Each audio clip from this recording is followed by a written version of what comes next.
period of Tigers hockey is brought to you by Krause Optical, located in the Co-op Mall, has an on-premises lab. They will also arrange eye or ear examinations for you and fix any emergency repairs or replacements. As well, they offer you a large selection of frames that add style to your prescription. Family budgets, senior rates, and Co-op member discounts. Come see the difference at Krause Optical in the Co-op Mall. The Royal Canadian Air Cadets Squadron number 15. If you're between the ages of 12 and 18 and are looking for fun and adventure, come see what we have to offer. Every Monday, parading at 7 p.m. at the Patterson Armories. Good evening, ladies and gentlemen, and welcome to the arena, affectionately known as the Jungle Dome. I'm Eric Bodsgard, bringing you play-by-play of tonight's game between the Medicine Hat Tigers and the Calgary Hitmen. And joining me in the color chair tonight once more is Doug Falconer. And Doug, I guess a busy week for the Medicine Hat Tigers. Not exactly a successful one, as they're coming off a 4-1 loss in Saskatoon last night, but a week in which we saw Doug Mosier continue to play the Monty Hall role. Well, that's for sure, and Doug Mosier obviously wanting to design this team to be a team that he wants to be the general manager of, obviously getting rid of some of the players from last year to bring in some fresh blood, so to speak, for this year. And I guess last night, the loss to Saskatoon hurt quite a bit, but of course there was another big trade overnight, I guess, that brought in a couple more players. That's kind of shaken things up a bit. And one of the more familiar names going, as Clint Kavanaugh, a defenseman of note, has gone off to the Edmonton Ice. This was a 5-player deal. Doug Mosier also packaging a couple of youngsters, as Dion Lassou and Brad Tuchek are also off to the ice. Those two players will not likely see WHL ice time this season, as they will be in Tier 1 or Tier 2, perhaps midget AAA as well. Coming to the Tigers, 19-year-old left winger Kevin McDonald, who was picked up in the expansion draft by the Ice, and a 15-year-old defenseman Brad Schultz, who will be playing Bantam AA in the province of Saskatchewan. Of course, earlier this week, Mosier shipping off acquiring 17-year-old defenseman Pat Stachniak from the Red Deer Rebels, and Chad Wilczynski from the Regina Pats. We'll tell you more after the national anthem.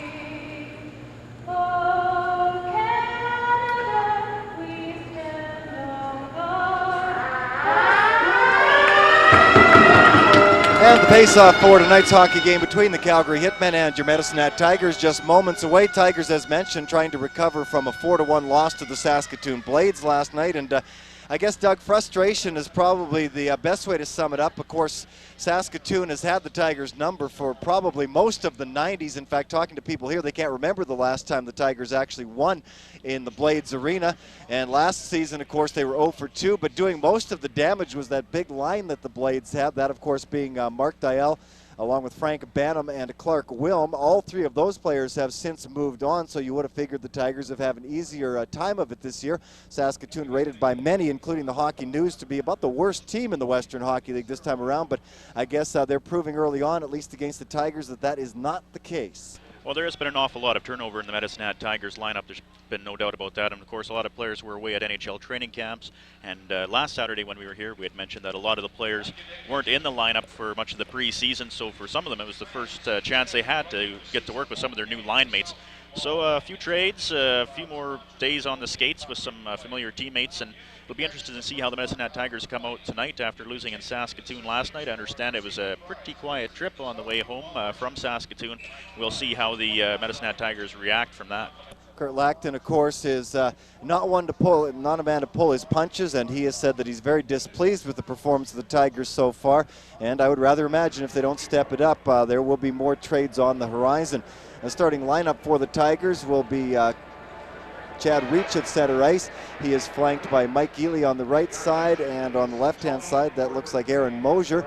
And on defense, starting things off, Kirk DeWally, and looking for the number there, number 21, number 20, that's one of the newcomers, Pat Stashniuk, who has mentioned, picked up on Wednesday for a youngster, Jesse Wallen, who is off to the Red Deer Rebels.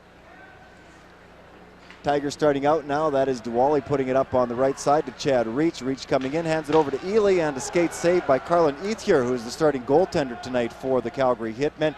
Ethier dug very good in a 5-4 overtime win over the Tigers last weekend. Puck now in behind the net and is picked up by number 17, Ryan Jeremiah. He was the overtime hero for the Hitmen, scoring the winner with about 2 minutes left to go in a 5-4 Hitmen victory at the Saddle Dome.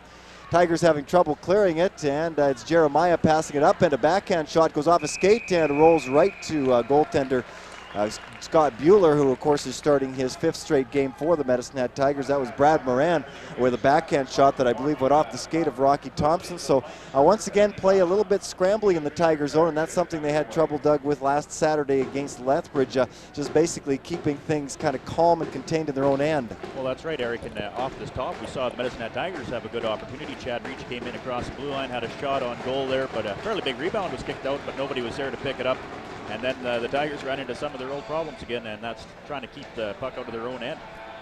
Tigers win the draw in their own end. That was number 23, Jason Shamira, youngster who looked very good in the victory over Swift Current on Tuesday. Now Josh Green attempted to crash in. Wasiluk shoots, scores! And just like that, it is 1-0 for the Medicine Hat Tigers. Josh Green carrying the puck in over the blue line, as we'll see on the upcoming replay.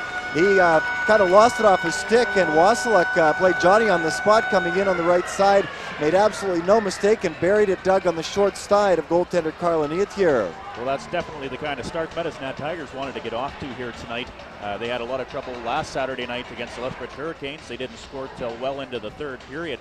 And you could tell from last week that they had wanted to get a good start to a game, especially in front of their home crowd, get the crowd pumped, and obviously just 54 seconds into the 1st period, get their 1-0 lead on the Calgary Hitmen is definitely what the Tigers wanted at this point. And the spark plug again was, of course, Trevor Wasiluk, as he scored 18 seconds into the game against Swift Current on Tuesday night, or make that Wednesday night, and he scored, as Doug mentioned, just 54 seconds into this one. Tigers get the draw. It goes back to Josh Green, who draws an assist on that goal.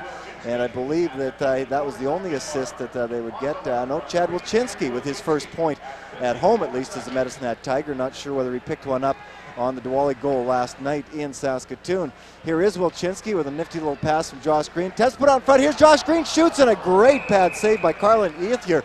Tigers coming very, very close to making it 2-0 in the early going, as the Hitmen left Josh Green all alone in front of the net. And I guess right then, I guess Doug Josh was just kind of hoping he could have put a little lift on the puck there. Unfortunately, he was just a little bit too close in, and Ethier stacked the pads and made the save. That's for sure. Josh Green's going to be kicking himself on that one, that he couldn't get the puck up a little higher. But definitely there's a lot of positives here. Coach Kurt Lackton has to be impressed with the play of his players so far. 1-0 already. Another great scoring opportunity. Maybe these trades and some of the trip last night to Saskatoon with that loss there, maybe they're starting to take a toll and the players are starting to perform. Here's Henry Kuster with the puck off the draw. He attempts to skate in front there, loses the puck, gets it back, a shot. It was tipped wide. Polak whacks away at it, and he misses it as well. Here's St. Martin at the point. A good pad save by Ethier, and it's picked up now by number 14, Kevin Olson. He circles in behind the net and puts it around the boards to number 26. That is Sean McCaslin. Scrambling in the own zone, or in the Hitmen zone, as the Tigers get it again. Here's St. Martin with a shot, and another save by Ethier. St. Martin with the puck again. He'll pass it along the boards to Kuster, who lets it go around in behind the net, and it'll be picked up by Smith. Calgary now attempting to kind of gain a semblance of organization in their own end, as this line has really put some pressure on them. Kuster knocks it back in behind the net. A good hit applied there by number 14, Aaron Miller, and another shot and a good stick save there by Ethier, who's been very busy so far. Tigers out shooting the Hitmen 7-1 with just over 2 minutes gone in this hockey game. They lead it 1-0. Here's Kuster up on the left-hand side. He'll just dump it in as the Tigers go for a wholesale line change. And it is Smith coming out. Carson Smith seeing some action now. He, of course, is the other celebrated rookie coming out of camp, along with number 23, Jason Shamira. Smith attempts to center it, and Ethier will stop it with the stick and hold it against the twine for a stoppage in play with 17:34 left to go in the 1st period. And I guess you mentioned earlier, Doug, that it was a very long, very quiet trip home from Saskatoon last night as I guess Coach Kurt Lackton employed the silence curfew on the way home, perhaps giving the Tigers a chance to think about their effort in Saskatoon, which apparently he wasn't very pleased with. Well, that's for sure, and obviously the way the Medicine Hat Tigers have come out tonight, as you mentioned, 7-1 in shots on goal already in this period. It's night and day from what we saw last Saturday night here when the Lethbridge Hurricanes were in town. They have spark, they have life, they're putting pressure on, they're not running around in their own end like they did last Saturday night. So obviously Coach Lackton and maybe perhaps you can give some of the credit to GM Doug Mosher for making some deals. Here's DeWall back at the point, a shot, and he scores! Crazy looking shot that looked like it might have gone off Clint Cavanaugh, Chad Reach in front of the net, and just sort of butterflied over top of goaltender Carlin Ethier, who really did not know where the puck was. I guess you got to be good to be lucky to be good, Doug. The Tigers, of course, applying good pressure in the early going, and the hard work paid off in a bit of a gift goal, but I guess if you're off to a 1-3 start in the season, you'll take it. Here we see the replay back, the shot from the point. No, it went off of one of the Calgary Hitmen defenders, actually. Off high and into the net, but as I mentioned, Doug, the Tigers will take it any way they can get it. Well, that's for sure, and that's the kind of goal that you really need to go in for you. I mean, that puck seemed to take forever to float down there. It was like suspended in time, but it did go in for the Tigers, and they have their 2-0 lead already. And here they come crashing back into the zone. Berkeley Butchko seeing some ice time tonight, too, along with Carson Smith and Aaron Mosier. The newcomers are going to be getting a fair look at things if the first couple minutes are any indication, as perhaps Kurt Lackton attempting to shake things up and see what some new faces will be doing.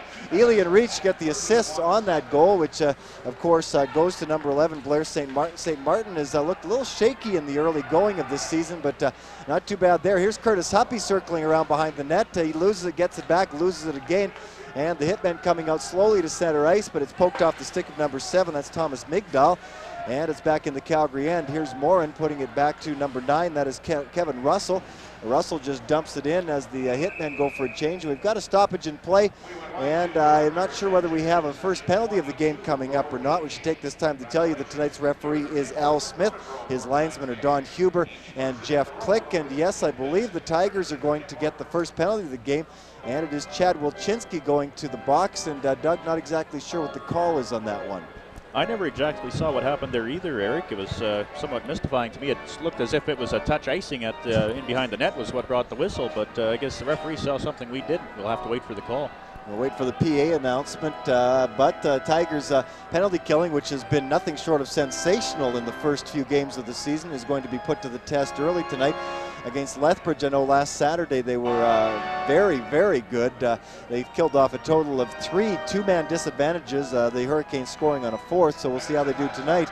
Here's Rocky Thompson around the net, and he'll fire it out and into the Hitmen bench. Now, actually, it goes the length of the bench. Stick infraction going against Chad Wilczynski, so obviously there was a broken stick behind the Tiger net, Doug, and so obviously Wilczynski not dropping it when he was supposed to. In across the line is Chris Nilsson for the Hitmen. He's ridden to the boards, but regains control of the puck, skates around behind the net, runs into his own man, and the puck comes free to Chad Reach, who gets it up to Josh Green. Green and Reach coming to center ice. Rocky Thompson coming in late as the Tigers put on a little pressure here. Hopefully this won't backfire in the form of a 2-on-1. Hitmen come quickly out. They do have a 4-on-2. And a good hit along the boards by St. Martin, who's looked outstanding in the early going. And we have another stoppage in play, and I'm not sure exactly what the problem is here. Looks like Chad Reach is having words with somebody in the corner there, and that's number 21, Aaron Shreves. I'm not sure if there's going to be a penalty called or not. It doesn't look like it, but I think the puck was just frozen along the boards by the looks of it. Well, of course, they did bring the puck out across the line here. So might have been a high stick for the Hitmen, but a good job in the first 44 seconds, Doug, of penalty killing by the Tigers. Puck now at center ice, where number 8, Clint Miller, picks it up. Miller works his way to the center ice position and fires it in behind the net. It's picked up by number 7. That is Thomas Migdal, and a good shot and a good pad save, as the Tigers a bit surprised there, a bit sloppy in their own end as the defense failed to pick up Migdal. He skated out in front and forced Bueller to make a good pad save. Just the second Hitmen shot on net, as the Tigers have outshot the Hitmen 9-2 over the first 4.5 minutes of this hockey game. Coming in now, the shot blocked at the defense. Picking up in the corner is Ryan Jeremiah. Jeremiah attempts a cross ice pass to Migdal. He can't get the pass, but gets it in the corner back to Jeremiah, over to Migdal. Goes off the referee's skate, but it's picked up by Migdal up to the point to number 23. Oldenburg is shot, and that's blocked at the defense in behind the net where the Hitmen gain control. Dewall is guarding the man coming out from behind, but it's lost and picked up again by Jeremiah, and fired off the boards and down the ice by number 4, Kirk Dewall. 16 seconds left to go in the penalty to Chad Wilczynski, a stick infraction as we mentioned. And the Hitmen with a couple of decent chances there, but really not clicking as they should around the net. Here's Tetley at center ice. He passes it on the right-hand side for number 26. That's Sean McCausland, but it goes off of the player, and Rocky Thompson will pick it up and fire it down the ice. And with that, the penalty is over, and no icing on that one as the Hitmen regroup in their own zone. Tigers putting on some good forechecking pressure, and Green picks up the puck. He goes in the corner, looking out front for number 12. That is Berkeley Butchko. And a good solid hit by Rocky Thompson. Of course, that's what they've got him for, among other things. Hitmen regain control as McCausland fires it into the zone and chases it in against Thompson. Thompson sort of puts it behind the net where it's picked up by the Hitmen and put out front, but a good stick save, or a good stick prevention, I guess we could say, by Scott Bueller. He gets it up, and now here's Green coming to center ice along with Shamira and Butchko. So the two rookies with the veteran. Green attempt to cross-ice pass for Shamira, however, it hit a leg. Now it's behind the net to Butchko. He's looking for someone out in front, but he waited too long, and the Hitmen will pick it up and fire it out to center ice. 13:40 left to go in the first period. The Tigers leading 2-0 on a pair of quick goals to open this one. Trevor Wasluk scoring at the 54-second mark, and Kirk Dewall making it 2-0 at 2:31. Here's Matt Kinch at center ice. He fires it into the Tiger end as the Hitmen go for a wholesale line change. Tigers have changed up as well. Long cross-side pass from St. Martin to Kuster. He leaves it for Miller.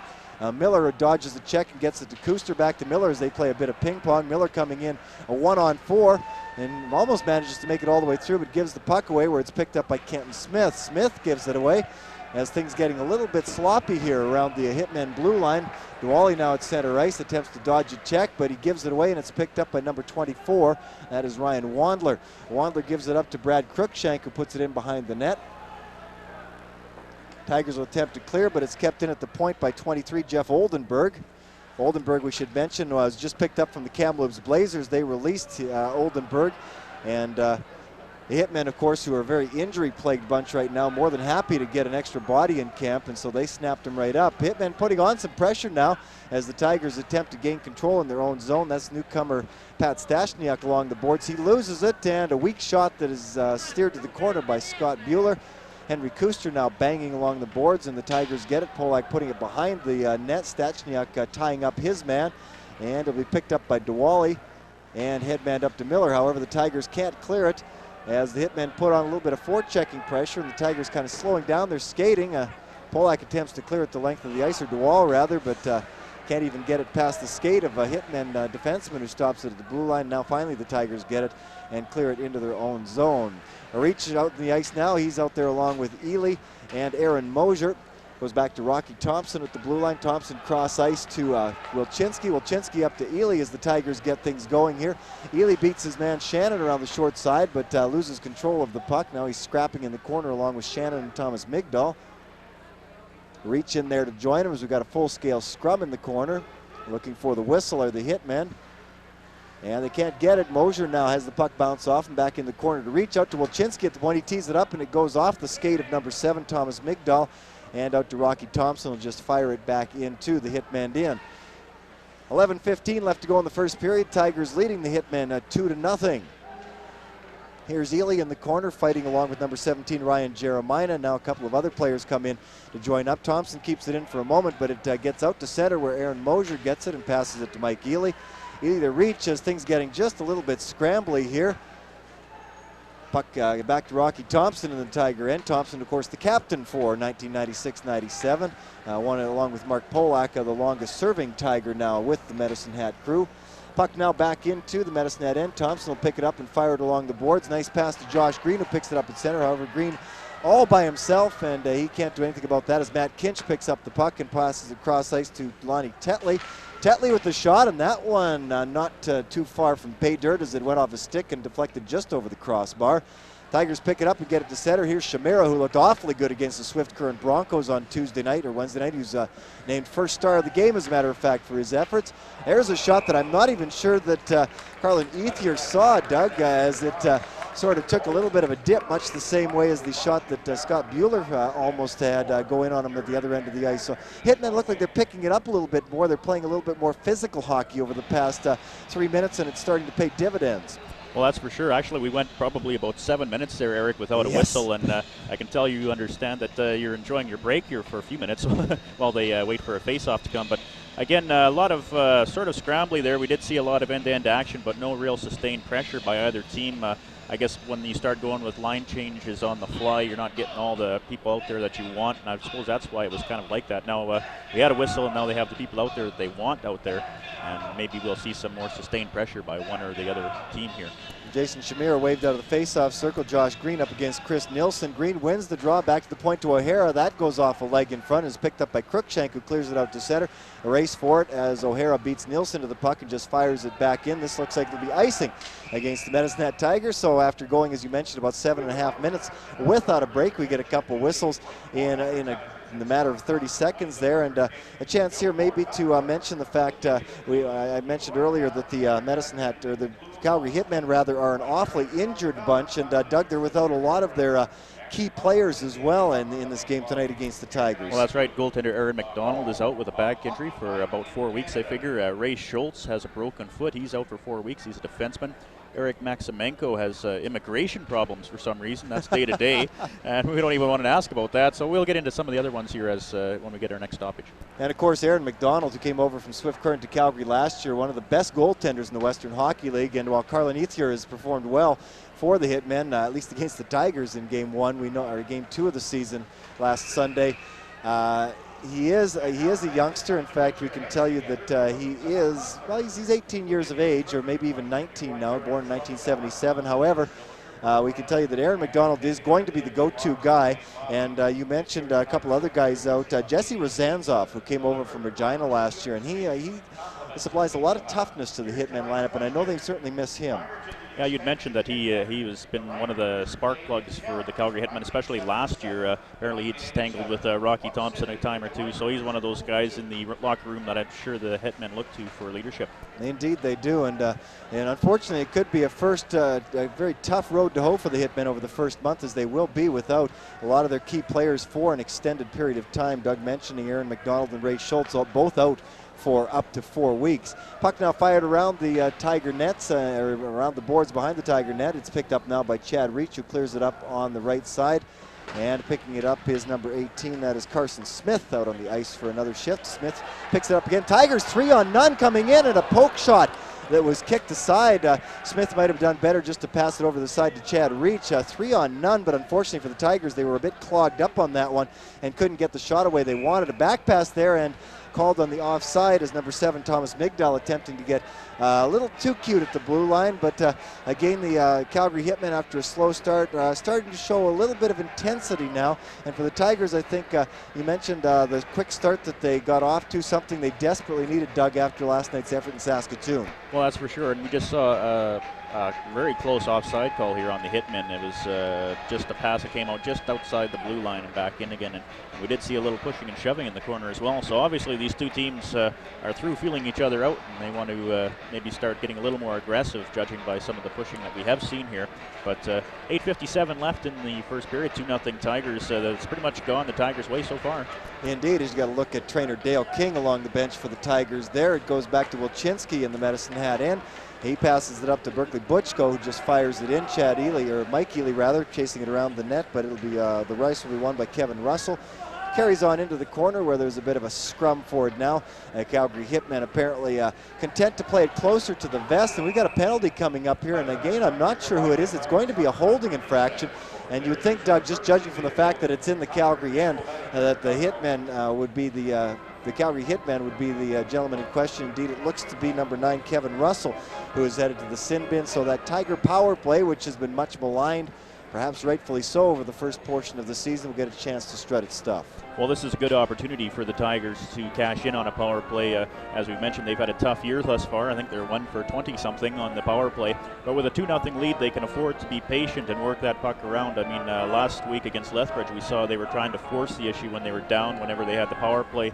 Maybe now with a 2-0 lead, they're a little more confident in their abilities, and they'll be able to get some good shots on goal here. Russell off for holding the stick as it goes back to the point. Now Tigers gain control. Here's Wasiluk moving in. A wrist shot, attempting to put it right about where he scored his goal. However, Ethier was up to the test there and got the big blocker on it and pushed it off out of harm's way. Here's DeWall fighting along the boards, but it'll be picked up by number 6, Ryan Shannon, and cleared down the ice for the Hitmen with 1:40 left to go in the Hitmen penalty. Tigers get it up at center ice, and it's cleared along the boards. Play again a bit scrambly, and Olsen loses the puck to Mark Polak, who gets it back to the blue line, and Kirk DeWall. DeWall now circling in his own end as the Tigers regroup. It goes up on the right side to 21, Josh Green. Green will just fire it around the boards. Rocky Thompson pinching in again. The Tigers, of course, attempting to get Rocky Thompson up close, perhaps, Doug, attempting to use some of that size that Thompson possesses and maybe get a little screen in front of the net. Puck is intercepted now by number 5, Kenton Smith. Comes in a one-on-one and fires one over top of the net, perhaps wasting time more than anything else. It's now picked up in the Tiger end by DeWally and cleared up to Polak, who goes cross ice to Trevor Wasiluk, who scored the first goal of this game just 54 seconds in. The Tigers looking a little bit scrambly on the power play. We mentioned the problems they've been having with the man advantage as Josh Green brings it into the end and attempts a cross ice pass, but it goes off a stick to Rocky Thompson. He loses it. Josh Green intercepts a poor clearing pass. However, no Tigers open right now. Maybe that's part of the problem, just not getting the man open the way they should. Now here's Green looking for a man in front. It goes over to Huppy, who has it go off of his shin pad. And I guess almost a second fortunate break for the Tigers, but not quite so much as it dribbles just wide of the net. Here's Huppy again looking for the man at the point. Wilczynski, he passes across ice to Kuster. Kuster fires it off of a skate. It goes off the backboards and comes right to goaltender Carlin Ethier, who takes no chances and ties it up with just 6:46 left to go here in the open period of play. Well, I think the Tigers coach Kurt Lackton has to be impressed with the attempts at scoring here on the power play. Anyway, there's been some good chances, and I was really impressed with the way the Tigers managed to keep the puck in the Calgary zone. There's a couple chances that Calgary had to clear it out, and the Tigers were up to the challenge of keeping that puck in, including using their gloves and their bodies and that sort of thing to keep it inside the line, and we did end up seeing a good scoring chance as a result. Puck now comes back to the point to St. Martin. He tees it up but decides to go cross over the side to Mike Ely, who looks for the open man. Ely skating in front. He lets one go, and almost a good chance there for number 25, Aaron Mosier, who was parked in front of the net. However, Mosier was tied up as the penalty expires, and the Hitmen are back at full strength. So the Tigers with a couple of good chances there, but again, zero power play, which they've seen a lot of this year. Actually got their first power play goal of the season last night when DeWall scored the only goal that they saw go into the Saskatoon nets and in a 4-1 loss. And again, I guess got that monkey off of their back. Puck back to St. Martin at the point. He shoots and it's deflected just wide. A great save there by Ethier. What a reaction shot as Aaron Mosier was looking for his first goal of the season. Deflected it, but Ethier put the big goaltender stick out there and just blocked it wide as it looked like it was destined for the far side. Puck now back in the Tiger end. It'll be banked around the back of the boards by Scott Bueller. Now it's up along the side boards where Aaron Miller gets it at center and fires it in with 5:41 left to go here in the first period. Tigers still holding a 2-0 lead on the Calgary Hitmen.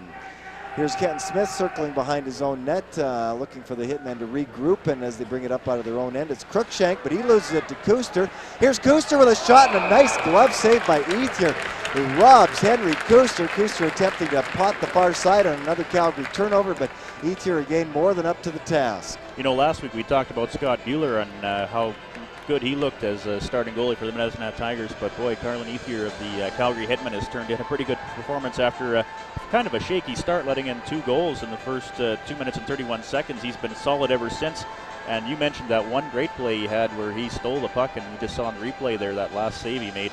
But About a minute before that, there was a great chance for the Tigers right beside the nets, and Ethier got his stick across there and poked the puck into the corner. Great save by Ethier. Yeah, Aaron Mosier shaking his head on that one. Here's Kuster with the puck again. He loses it, but it'll be picked up by Diwali, who's attempting to fight off Kevin Olson. Olson gets it and fires it around the boards. It'll be picked up by Pat Stachniak. Stachniak tees it up. A good low shot there. The type that gets rebounds, and the rebound was there for Henry Kuster, but he was ridden off the puck by number 9, Kevin Russell, and really didn't quite get all the lumber on that shot that he wanted to. We should mention that Stachniak, of course, is in the Tiger uniform for the first time tonight, and he came over from the Red Deer Rebels earlier this week in a flurry of trades by General Manager Doug Mosier. Of course, heading up to the Red Deer Rebels is Jesse Wallen, who is an underage player, and Jesse, maybe not this year, if he were to play this year, would join his brother Wade, who is one of the standouts for the Red Deer Rebels, first-round draft pick in the NHL entry draft back in June. Here's the puck at the Tiger blue line, picked up by Stachniak. He'll skate to center ice there and have it poked off his stick. Curtis Huppy following up on the play here. Stachniak getting it back to Barkley Butchko. He fires it, not sure whether Ethier got a blocker on that one or not. And the shot clock indicates that he did not, as the shots remain 13-4 for the Tigers with 4:35 left to go here in the first period of play. Tigers continue to lead the Hitmen by a 2-0 count. Play again sloppy in the Hitman end as Tigers seem to be sticking out their hockey sticks and getting the good rebounds. Puck out in front as they attempt to get it out to Carson Smith. And puck bouncing all over the place, and the Hitmen do the smart thing and just fire at the length of the ice. This will be icing against the Hitmen with 4:13 left to go, and the Tigers ahead 2-0. Well, some fairly spirited play again by the Medicine Hat Tigers. We saw some good opportunities. And as you mentioned, Stachniak, one of the players just recently acquired from the Red Deer Rebels, and Chad Wilczynski, who was recently picked up from Regina Pats. They've both been fairly up in front here in this game thus far. Chad Wilczynski got an assist on the first goal just 54 seconds in.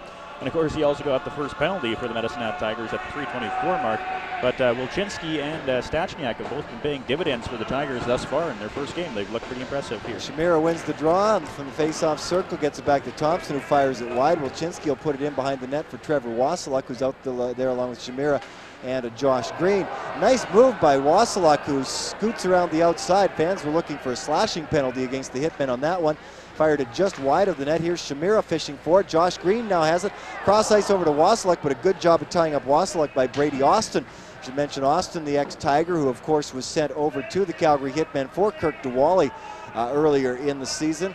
He is seeing his action, first action for the Calgary Hitmen, or at least he has seen a couple of games action now since going over from the Tigers, and from all accounts has held himself fairly well in a Hitmen uniform so far. Puck is cleared into the Hitmen end to the right of goaltender Carlin Ethier. Shamira battling along the boards with along with Matt Kinch.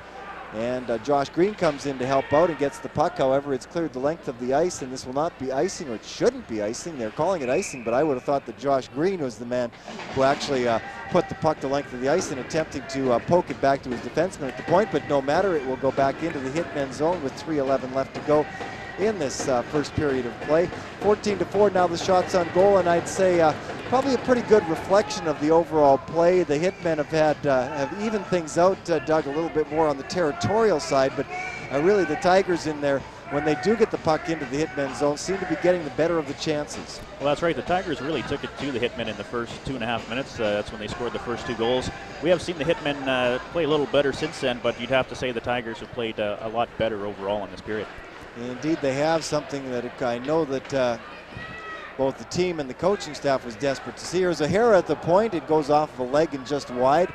It'll be picked up along the left-hand boards by Nielsen. He's fighting with Aaron Mosier there, but Cruikshank gets it and brings it in. Cruikshank getting a good head of steam up. He dropped it back for Aaron Shreves, but Shreves could not get a handle on the puck, and the Tigers get it. Mike Ely skates out to center ice here. He's got reach with him on the left side, but the pass goes just wide and dribbles back into the corner to Ely, who attempts to get it out to St. Martin at the point. It does not come all the way, though, and the Hitmen will gain control in their own end. Here's Shreves. He'll put it back on the defense to number 2, Matt Kinch.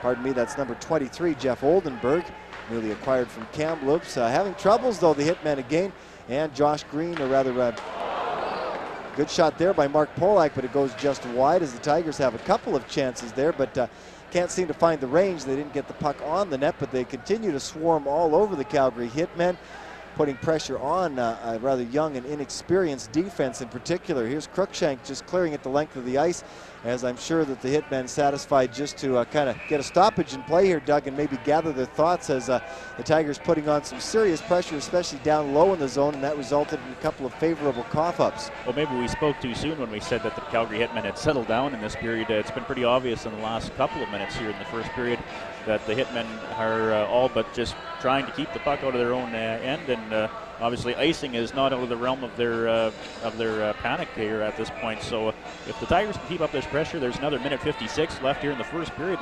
We can see another goal go in. It's going to depend on how Carlin Ethier plays here in goal for the Hitmen. Here's the puck loose in the Calgary zone. Polak attempts to get it side pass over to Kuster, but it goes off a leg and is picked up by Calgary at center ice. That's number 14, Kevin Olson. He clears it in for the Hitmen, who now dump and chase. I guess that could be another tactic they may try. Wilczynski gets it cross ice to Mark Polak, who comes in with Miller and Kuster. Here's Kuster, shoots, scored! Henry Kuster! Well, we said it would happen, Eric, and it did. We saw the Calgary Hitmen doing a lot of running around in the last couple of minutes. They needed to clear the puck out. The Tigers' pressure was too much for them, and here we saw pretty much a 3-on-2, I guess is what you would call it. And Henry Kuster comes in, makes a nice move, and Carlin Ethier didn't have a chance on it. Here's the replay. Pretty three-way passing play here as you see it go over to Kuster. He makes no mistake slotting it in the near side, but credit also going to Mark Polak, who started it out. A nice cross-ice pass to Aaron Miller, who held on to it for just a second, and then got it over to Henry Kuster, who was wide open. And of course, Henry, no stranger to the twine and to finding turning on the red light. He had 37 of them last season, and of course, this will be another $10 toward the United Way, as every goal that Henry scores will see that donation. So you know the United Way folks are certainly happy, and I'm sure the Tigers happy as well. 3-0 now with 1:22 left to go in the first period. Again, that scoring play is Henry Kuster with his second of the season from Polak and Aaron Miller. Polak and DeWall, actually. DeWall, actually, with the third assist on that. I guess Aaron Miller never touched the puck. He was part of that 3-on-2 rush. However, it must have gone straight from Polak over to Kuster. Here the Hitmen attempt to regather themselves with a minute left to go in the first period. And that is number 10, Chris Nilsson, ridden off the puck. It goes back to Kenton Smith at center ice, and he'll just fire it back in. The Hitmen going for a partial line change. Here's Rocky Thompson off the boards. He gives it away to Kenton Smith. Smith semi-hooked, I guess fully hooked in the opinion of referee Al Smith. And I believe, I'm not sure, I don't think it's Rocky Thompson. It might be Mike Ely that'll be going to the sin bin. So I guess a chance here, Doug, for the Calgary Hitmen to try and get something good out of this first period, which has really been disastrous from just about every aspect you care to mention. Well, that's for sure. But that penalty, I think, is probably an indication of the 3-0 score. It was a slight hook, but not a major one. In fact, I think it was a little embellished. The player kind of went down a little after the hook actually occurred. But Mike Ely is headed to the box. 2 minutes for tripping, they're calling it, at 19:18 of the first period. And the puck in the Tigers zone as it's picked up by number 21. That is Aaron Shreves, but he loses the puck and it's up over center. Here's Polak, and he's hooked out, and you know what that'll be. Mark Polak drawing the tripping penalty. So 13 seconds into the power play. It is a power play no longer for the Calgary Hitmen. I guess not much choice there really, and number 23, Jeff Oldenburg, no choice really but to hook down Mark Polak, because we know what kind of speed he has, and he was really off to the races. And so, you know, there are bad penalties, there are good penalties, and while that was a terrible cough-up by the Hitmen, is a penalty that really had to be taken down. That's what I was just going to say, Eric, is that's one of the penalties that your coach won't mind you taking. It's either that or a clear break on net, so I think they'll take the 4-on-4 for the next minute and 47, and then of course the Tigers will have a 13-second power play in the second period. And the Tigers have some dynamite out there in Polak, Green, Thompson, and Wilczynski, so a good chance for Medicine Hat to add to its 3-0 lead with just 25 seconds left to go. Crazy bounce behind the net. Here's Josh Green. Oh, Mark Polak had just overskated it. Wild bounce off the backboards and out in front to Josh Green, who banged it off the pads of Carlin Ethier, and the rebound went right out in front. And if Mark Polak had been just a few feet further up, it would have definitely been 4-0. Just 5 seconds left to go as the puck is in behind the net. Rocky Thompson fighting for it, and that will do it for the first period of play. The Medicine Hat Tigers, needless to say, with their best period of play in the regular season so far, as they lead the hockey game by a count of 3-0. And we'll turn right now to Doug Faulkner, who will give us a summary on the goals for that first period. All right, Eric, in the first period at the 54-second mark, Medicine Hat's Trevor Wasiluk scored from Josh Green and Chad Wilczynski. That made it 1-0. Then at 2:31 of the first period, Medicine Hat struck again. It was Kirk DeWally for Mike Ely and Chad Reach. That made it 2-0. And then just before the period ended at 18:29, Medicine Hat's Henry Kuster scored from Mark Polak and Kirk DeWally, and that made the score 3-0, and that's the way it is right now. Shots on goal after the first period, Medicine Hat 17, Calgary 4. And the score after 20 minutes of play, Medicine Hat Tigers leading the Calgary Hitmen 3-0. Back with play-by-play action of the second period of tonight's game right after this. This period of Tigers hockey is brought to you by... Hey, are you hungry? How about a Chinese s'morg before the game? Between 5 and 8 on Friday and Saturday. They also have a large selection of Western foods. Or stop into the Schooners Pub after the game. This maritime-style pub has VLTs, shuffleboard, darts, pool tables, and even a horseshoe pit. Where is it? It's all at the Royal Canadian Legion on 2nd Street Southeast.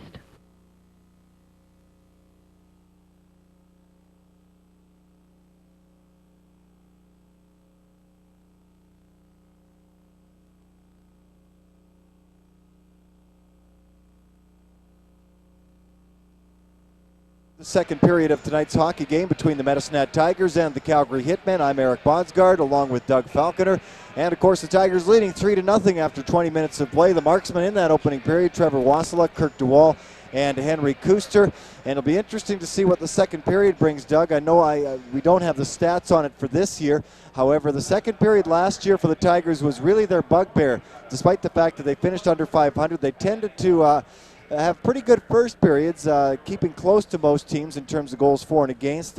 Third period, they actually outworked and outscored the opposition on most cases. Second period, though, a different story. I believe they were about -25 on the goals for and against, so it'll be interesting to see how it shapes up over the next 20 minutes or so. Well, that's right, and obviously with the Tigers a 3-0 lead, it would be pretty easy for them to sit back and keep playing the way that they, take it easy here. And I wouldn't be surprised to see the Hitmen play some more inspiring play, being down 3-0. I'm sure their coach probably gave them a good talking to during the intermission.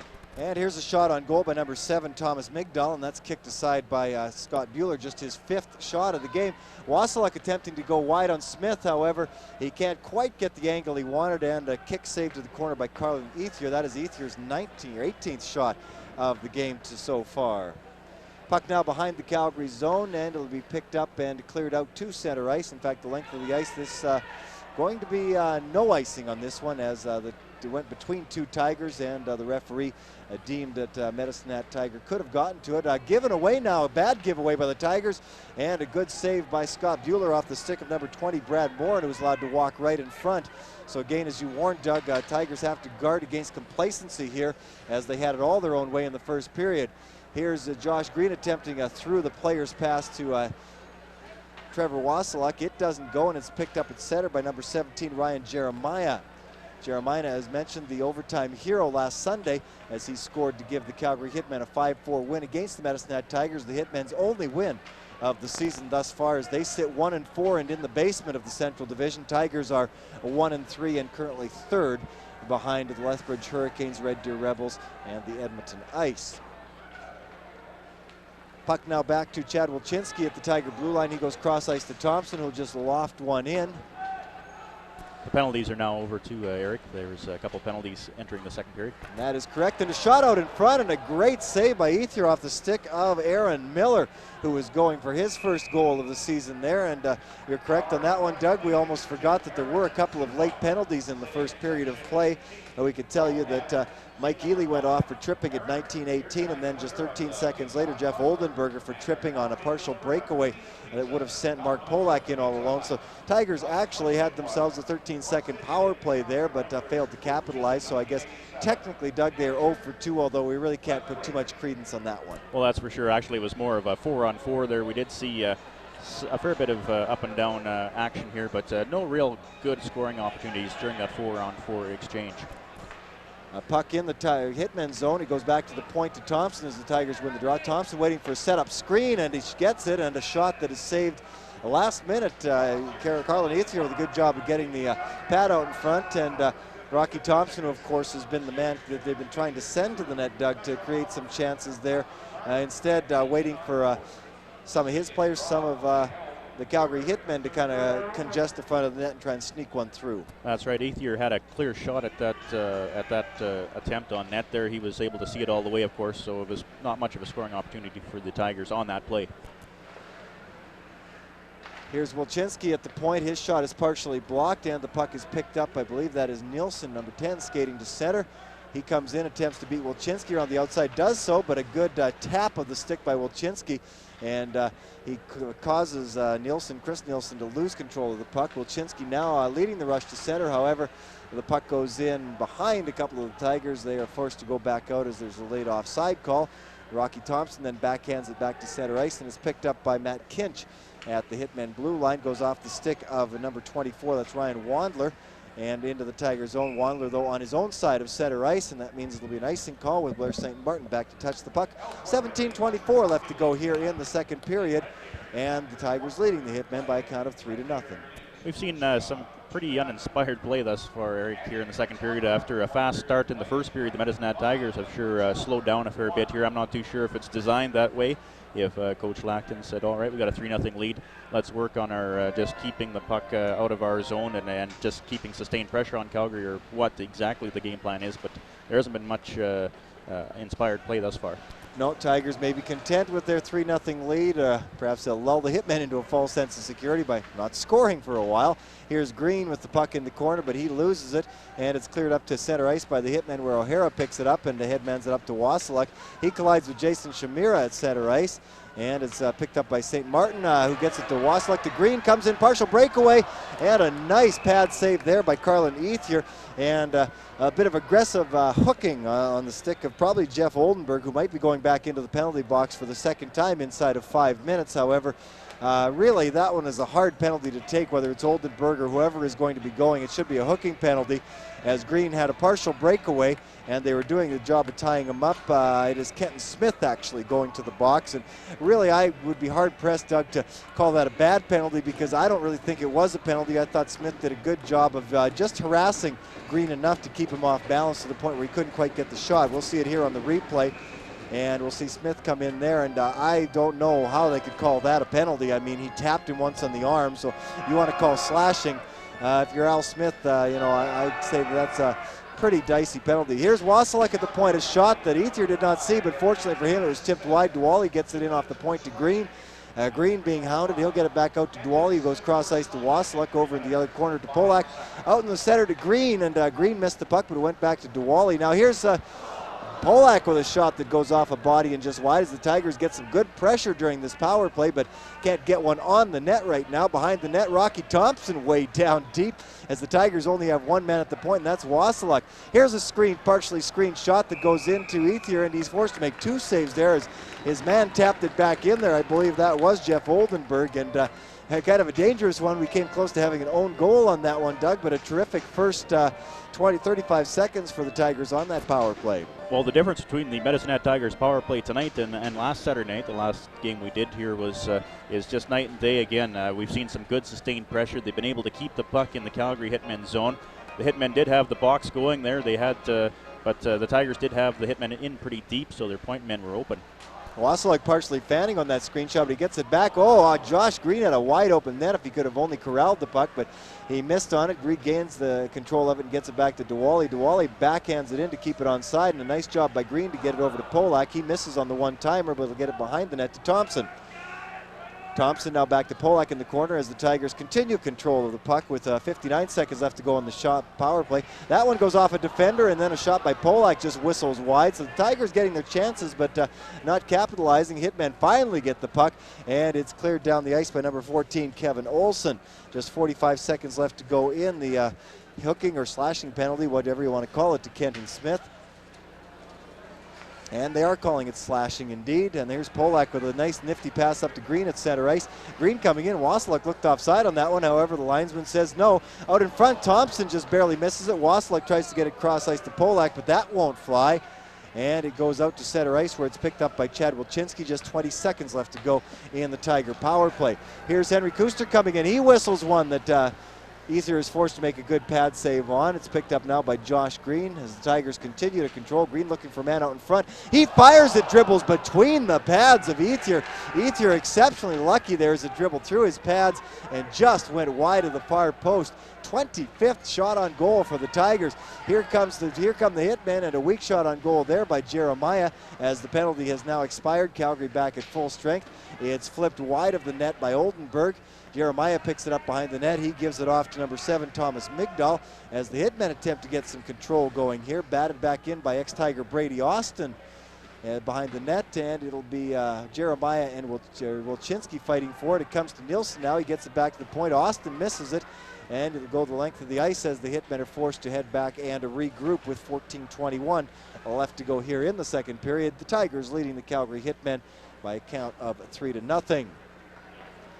Hitmen slowly coming out of their own zone, gets by everybody, and I'm not sure why they're calling this icing, but they will.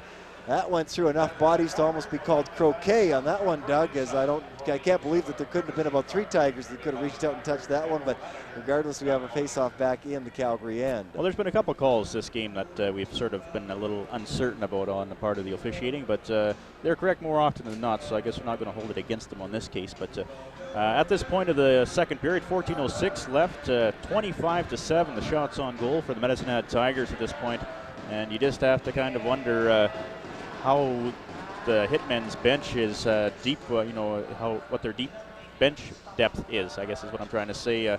I haven't seen a whole lot of inspiration from any of their players, and you kind of wonder if they're playing all their players at this point or not. And you wonder how tired a club they might be, as they've played a lot of hockey here early in the season. 5 games already. You take a team like Red Deer, which is playing Moose Jaw tonight, and we should tell you leading the Warriors 2-0 after 1. The Rebels playing only their 3rd game of the season. The Hitmen their 6th, and of course they're coming off a game last night where they were in Lethbridge and lost 6-3 to the Hurricanes.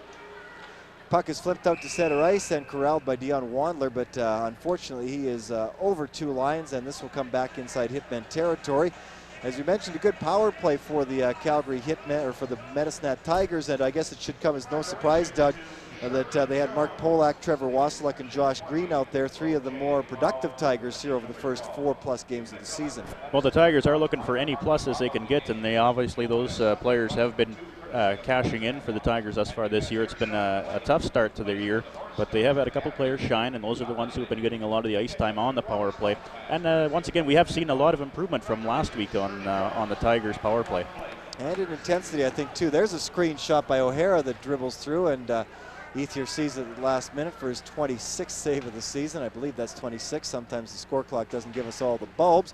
Good pad save there by Scott Bueller off the stick of Chris Nielsen, as the Tigers, or the Hitmen rather, get really their first decent scoring chance of the period. There's another good one as Scotty stacks the pads on the short side and stops Nielsen again. And it looks like we're going to have a penalty coming up to the Tigers now, as O'Hara mixes it up along the boards with an as yet unidentified Hitman. Can't quite see the number, but I believe the penalty is coming off of a slash or a hook that came earlier. That was Ryan Wandler involved with Colin O'Hara along the board. So the Hitmen will have a chance to get back into it. And you got to figure, Doug, if they make it 3-1, they got to be saying, well, hey, the shots on goal now are 26-9. They score, let's call it 26-10, 26-11. We've been hopelessly outplayed to this point, but hey, guys, we're still in this hockey game. And, so let's crank it up a little bit here, and maybe we can turn our fortunes around. Well, that's right. It's always dangerous to give up a power play at this point of a game when you're sitting on a 3-0 lead. Colin O'Hara's getting a 2-minute penalty for cross-checking at 6:52 here the second period. But this is not the kind of situation that you want to give the Calgary Hitmen a chance, a breath of life to get back into this game with a 3-0. And the puck goes outside of the line where it's gathered up by the Hitmen. They attempt to regroup. Here's number 7, Thomas Migdal, attempting a lone rush in there. Tigers boot the puck around a little bit as they had control but gave it away. Migdal back to the point.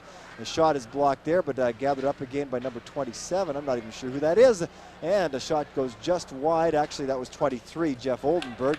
And the Tigers get the puck after a dangerous scoring chance and clear it the length of the ice. Oldenburg back behind his own net to gather it up as the Hitmen attempt another power play rush. Moran down the right side with 1:22 left to go. He'll fire, and a good pad save by Bueller. And it comes out in front, but is cleared out of harm's way by the Tiger defense. Wasilek picks it up. He's 2-on-2 with Josh Green at center. Wasilek uses his speed to get around the outside. And a good short side shot and a save there by Ethier, who just continues to see the rubber flying at him in big doses. Now 27 shots on goal for the Tigers, and Ethier has seen all but 3 of them and kept all but 3 of them out. Here's Kinch back at his own blue line as the Hitmen go for a partial power play change. He's being harassed by Polak, but it gets by Polak and by Blair St. Martin. Chasing it in along the boards is number 26, Sean McCausland. Goes around the boards to Smith. Smith with a shot that eludes everybody, including the net. Kinch will keep it in on the right side, and it goes behind the net to Nielsen, who is looking out in front for number 18, Lonnie Tetley, seeing some rare ice time here. And Nielsen again. Out to Smith. Smith with a shot, and a dribbler goes just wide as Tetley will get it. Polak should get to this one first, and he'll clear it out. Tigers now with a 2-on-1 with 22 seconds left to go in this penalty. Shamira and Polak. Polak shoots, and it goes off of the pad of the defenseman. I believe that was Oldenburger. Pardon me, number 5, Kenton Smith, and goes just wide. So the Tigers actually with a good shorthanded opportunity there as their penalty killing continues to shine here in the early part of the season. It looks like they have killed off another one with just 3 seconds left to go in the slashing penalty to Colin O'Hara. Here is Nielsen winding in across the line. He'll look for a man out in front, fire one, and it goes right into the Tiger on Scotty Bueller's chest. He makes no mistake, squeezes the rebound, freezes the puck with 11:01 left to go in the second period as the Tigers continue to lead the Calgary Hitmen 3-0. And you continue to see, I guess, an appreciation on the part of the fans here for the good play by the Tigers. They had a very good scoring opportunity on the penalty killing portion of this power play, and some great plays there. We saw a 2-on-1. They had a good opportunity there, and of course Scotty Bueller coming up big again. He's seen pretty much everything that's fired at him, so the defensemen are doing their job, clearing out the people in front of the net.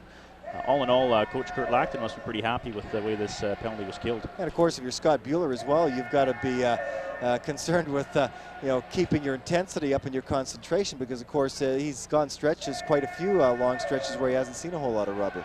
Scott Bueller's played very well tonight. You can tell his confidence is growing with each and every game, especially from even since last week. You can tell he's much more confident in the net.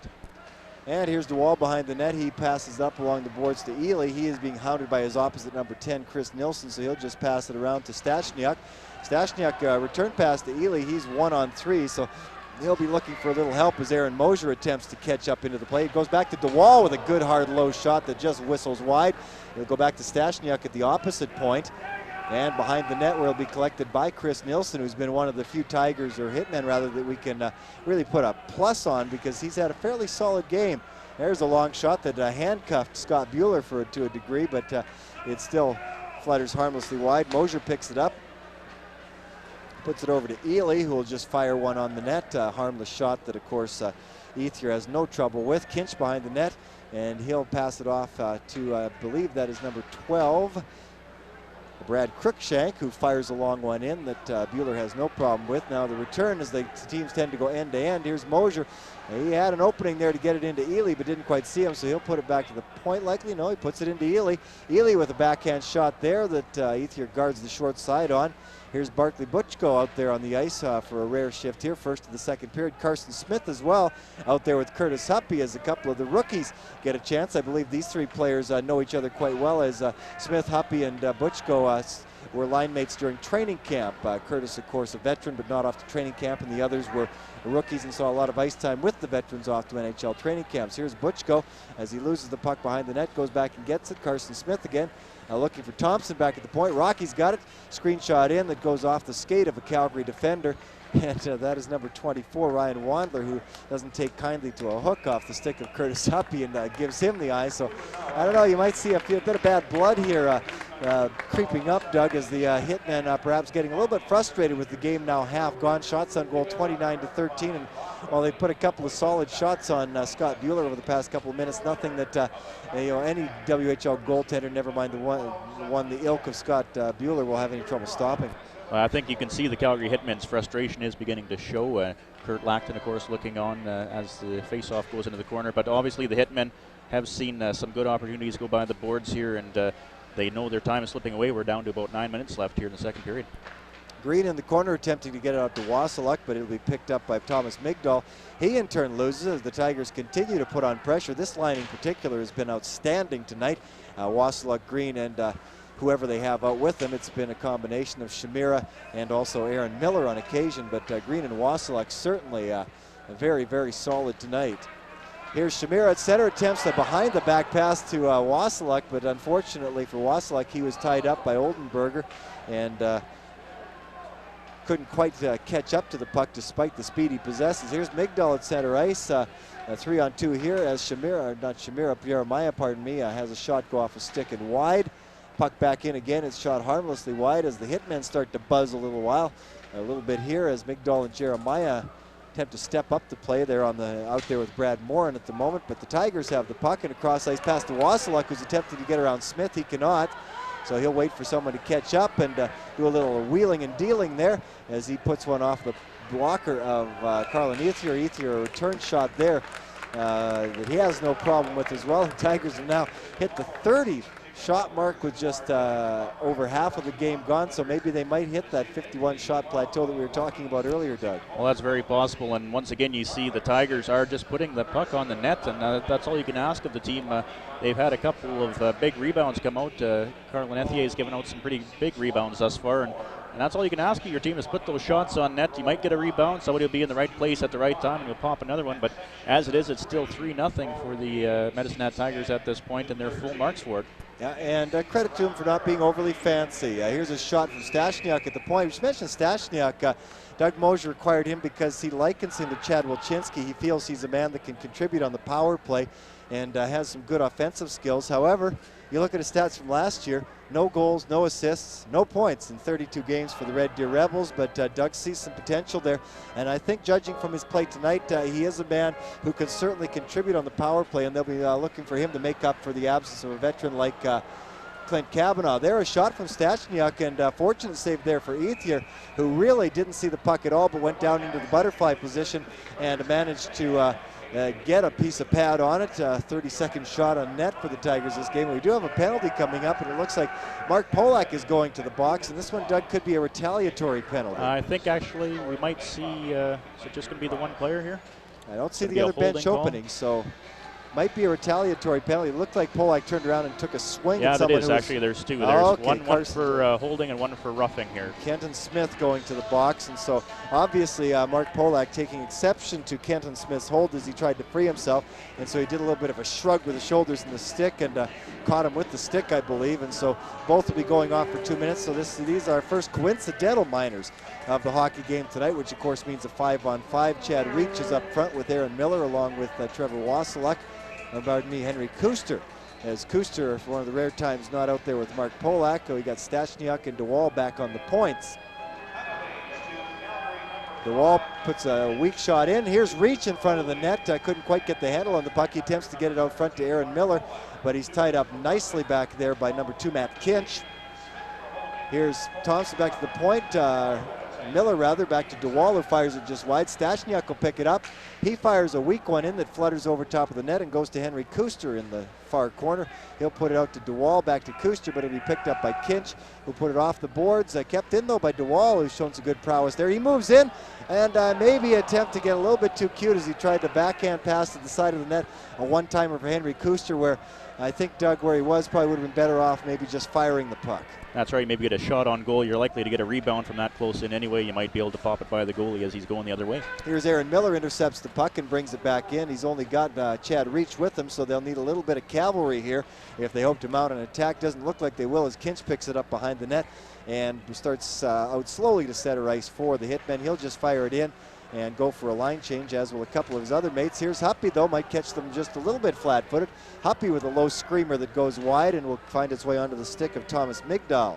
Migdal to center ice where it's intercepted by the Tigers. Thompson now will flip it back in as the Tigers seem content to just hem the Hitman in and wait for mistakes. Berkeley Butchko is out there again with Carson Smith and Curtis Huppy, so I guess with a 3-0 lead, Kurt Lackton wants to have a look at some of his youngsters here, see how they perform. And there's a slight trip. Back to the point it goes to Wilczynski, and his shot is partially blocked, where it's picked up by Carson Smith.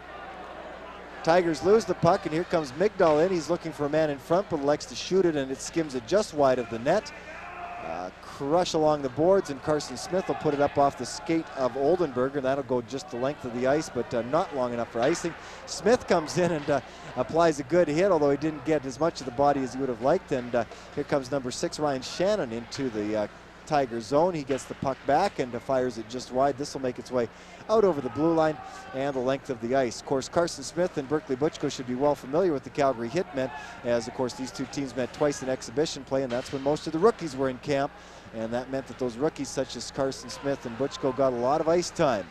Here's a weak shot by the Hitmen that doesn't find its way through. It's picked up by the Tigers. Shamira can't find it. It's right in its skates, but he does get it up to Josh Green.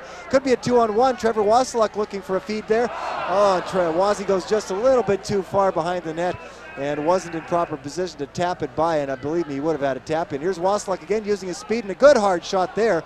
And a good pad save there by Carlin Ethier. He gives up the rebound, however, no Tiger in position to pick up the rebound. If he had any Tiger there, he would have had a wide open net greeting him. And there, I guess, Doug, we see a good example of how much speed the Medicine Tigers have up front, in particular guys like Jason Shamira and Trevor Wasiluk. We saw some definite breakaway speed there, especially on that near 2-on-1 where the Tigers nearly capitalized.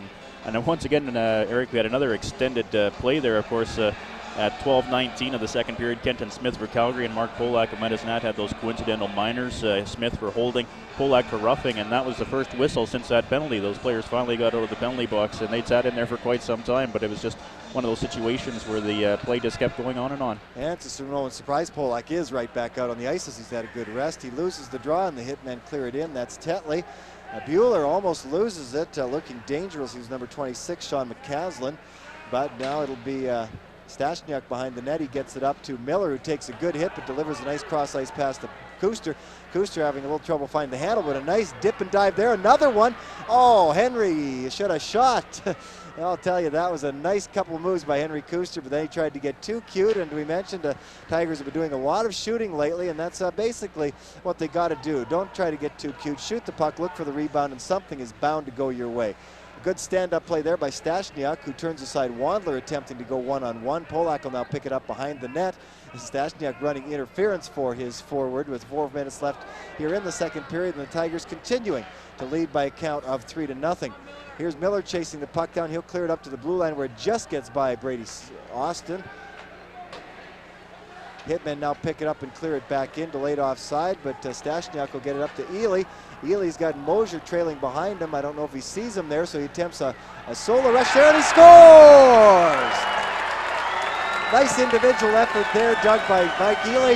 Goes coast to coast, thought he might drop it back to Aaron Mosier, but decides to do it all himself and makes no mistake, and the Tigers with 16 minutes of plus gone here in the second period finally add another one. Well, I think it was just a matter of time before the Medicine Hat Tigers scored another one. We've seen pretty good pressure through the last 5 or 6 minutes of this second period by the Tigers, and once again a breakdown. We've got the Calgary Hitmen. Here's the replay on that goal right now. Works around and puts it in right behind Ethier, and there's not much he could do about that one. No, indeed. And that's a good effort, actually, a good opportunistic effort. Second goal in 2 games, or 3 games rather, for Mike Ely, who stripped one off of Swift Current Bronco the other night and went in alone. Here's Wilczynski going in with a good chance there, and he bangs shoulders with the Calgary defense. Ely will reach rather behind the net. Now Ely, the goal scorer, with the puck in the corner. He's looking for Thompson back at the point, however, tied up by a couple. And there's Pat Stashniak getting an assist. And so, as we mentioned, Pat Stashniak's first point in more than 2 seasons now. Actually, we should say last season in this, as he had none last year with the Red Deer Rebels, but looking good offensively so far tonight. And it pays off in his first point in 33 games of Western Hockey League play over the past year plus. Here's Thompson back in his own zone. Thompson gives the puck away, and here's Nilsson looking for a man out in front. He'll drop it back to Shannon, and Shannon gets it in there, and a good pad save by Scott Bueller, as Ryan Jeremiah was out front whacking away at it, looking for his second straight goal against the Medicine Hat Tigers. Of course, Jeremiah scoring the last goal that the Hitmen got against the Tigers, that in overtime last Sunday, as the Hitmen won 5-4. And Rocky Thompson knows he's shaking his head right now as he's heading to the bench. He knows he got away with one there. He gave the puck away, and Calgary had a great opportunity to cash in on it, but Scott Bueller was there and managed to stop it. So at 16:22 of the second period here, it was Mike Ely scoring for the Medicine Hat Tigers from Pat Stachniak. As you mentioned, that's his first point. And Pat has looked great all night. He's been looking pretty confident back there on the blue line. It's hard to believe this is only his second game with the Tigers. He looks like one of the family for quite a while. So it's 4-0 right now with 2:46 left in the second period. And that's Aaron Miller, Blair St. Martin rather, clearing it around the boards, and that'll go the length of the ice. Race for it, as you see the speedy Carson Smith attempting to get back there, but Hitmen had a big jump on them and made no mistake on that. Next game coming up is against the Edmonton Ice here at the arena on Tuesday night, and it'll be a homecoming of sorts. As we mentioned, dealer Doug Mosier has been a busy man this week, and he's made a total of 4 trades, I believe. I've lost track, actually. I believe there have been 3 at least over the past couple of days. Of course, the first trade was Wilczynski for Randall back on Tuesday. And then, of course, he sent Wallen to the Red Deer Rebels in exchange for Pat Stachniak. And then a big 5-player trade yesterday as Clint Kavanaugh, Brad Tuchek, and third player, I'll just have to look up the notes on that. It was one of our younger guys who was going there. And I can't find the name right now. Actually, I'm looking at the Hitmen page, so it wouldn't really help me that much. Dion Lasso was the third man, and coming in return, Kevin McDonald and Brad Schultz. And we'll see McDonald, I'm sure, on Tuesday night when the Ice come in. And a goal there, Carson Smith, a beauty! And he's pretty happy about that goal. It came right out in front. He had a lot of room to fire, and he had no mistake there. He put it in the top corner of the net, and nothing much Carlin Ethier can do about it. And you saw Curtis Huppy pick up the puck and skate it over to his line mate. That, of course, Carson's first WHL goal, and a pretty one indeed. I believe it was Huppy behind the net that found him there, skated back in behind, and a nice short side backhand pass, and Smith made absolutely no mistake as he one-timed it over the shoulder. We'll catch it here on the replay as you see it go in behind the net. And it's actually number 12, Berkeley Butchko, as Huppy passed it along the boards in behind. Butchko picked it up, and backhand pass out to Carson Smith, who made absolutely no mistake. Again, his first WHL goal in the Tigers, with a couple of quick ones to blow this one open. They're certainly getting revenge. And here we go. We're going to have a fight here as Tetley and Huppy are going at it. And this one looks to be a fairly spirited scrap against 2 guys who look at least fairly evenly matched as far as size and strength are concerned, but Tetley looks to go, well, there's a good couple shots by Huppy, and you can tell from the beginning of that scrap, Doug, that Tetley was the one who really wanted to go after it, and Huppy acquitting himself well, and he's got a big smile on his face as he high-fives Berkeley Butchko viciously there, so getting a little bit of everything over the last 4 minutes of this second period. I guess you couldn't say that was unexpected with the score now 5-0 for the Medicine Hat Tigers. You've seen 2 goals in the last minute and a half or so by the Tigers, making it that 5-0 score. It's time, I guess the Calgary Hitmen have decided it's time to take matters into their own hands, try to reaffirm their presence here in Medicine Hat tonight. They haven't had a very good night, but obviously want to show that they're not a team to be pushed around, and it's time to sort of assert themselves, so to speak. So if the score stays this way for a little while, I'm sure you might see a little more of this yet. Yeah, and actually that's probably the first fight of the season for both of the players involved, as we're hearing the scoring play right now, the last scoring play, which of course was Carson Smith from Berkeley Butchko, and Blair St. Martin picking up the second assist. So he was the man that put it around the boards. And as mentioned, Huppy and Tetley, probably their first fights of the season for both, because they have 6 and 4 minutes penalty minutes respectively, which doesn't indicate fighting now. So Tigers now with a 5-0 lead. Both those players off for 5 minutes for fighting. And so we'll see them again in the third period with just 1:56 left to go here in the second period of play. So the Tigers, with certainly their most spirited effort of the season, they took it to the Calgary Hitmen right from the beginning, Doug, and really it was almost like that first Wasilla goal of the game seemed to set the tempo, put the Hitmen back on their heels, and with the exception of a couple of skirmishes, a couple brief flurries, they've been there all night. And it's kind of hard to believe. We were concerned the Medicine Hat Tigers might be a little too lackadaisical coming into the second period and might let that 3-0 lead slip away. Instead, we see the opposite. They've built on it. It's now 5-0, and they're looking for more. And here comes Chad Reach around the outside. He'll attempt to get it to Ely in front, but a good job of tying him up by Kinch. And now the Calgary Hitmen will clear it out of the zone. This is number 14, Kevin Olsen, skating in, 1-on-2. He's got 26, Sean McCausland following him, but the Tigers will regain control, and it'll be Chad Reach coming slowly to center, passing cross ice to Aaron Mosier, but it's a little bit too far for Mosier, and will be picked up by Kenton Smith, who gathers up a good head of steam, attempts the forward pass, but it's intercepted by Shamira, who tries a forward pass to Green, goes a little bit too far for him, and comes in on Carlin Ethier. Ethier taking absolutely no chances, and he'll freeze it. 36 shots on goal now for the Medicine Hat Tigers, and so that by quick calculation would give them 19 here in the second period. So we thought 17 was a lot, but I guess credit to the Calgary Hitmen. They've had 17 shots total now, 13 here in the second period, so they have certainly stepped it up, and they have had their chances on Scott Bueller, the Tigers' new #1 puck stopper, called to make solid saves on a number of occasions. Here's the puck back to Thompson. He fires one in, and that one is stopped, and Ethier lets out the rebound, but poke checks it away from Shamira, who is cruising in looking for his second goal of the season. Hitmen now try to get it in across the line. This will be a delayed offside, as Cruikshank did a little dipsy doodle there and put his line mate Chris Nielsen offside, so we'll have a face-off just outside of the Tiger blue line with 1:01 left to go here in the second period. I guess the way the things are going here for the Calgary Hitmen, down 5-0 here with just a 1:01 left in the second period. It's not unlike last Saturday night's contest with the Medicine Hat Tigers home opener here to the Lethbridge Hurricanes. A lot of frustration, a lot of missed opportunities, and things just not going their way. And tonight, everything is going right for the Medicine Hat Tigers to this point. And this is what we expected out of them last Sunday. As mentioned, Calgary has got to be a tired team. They played a lot of hockey over the first 8 days. I mean, the Western Hockey League has really only been in action 8 days, and the Hitmen are already seeing their 6th game of action. Here's Green putting it behind the net to Shamira, and a one-timer out front to Wasiluk, trying to duplicate that last goal. Here's Wazzy with it again, over to Green, and they score! Josh Green!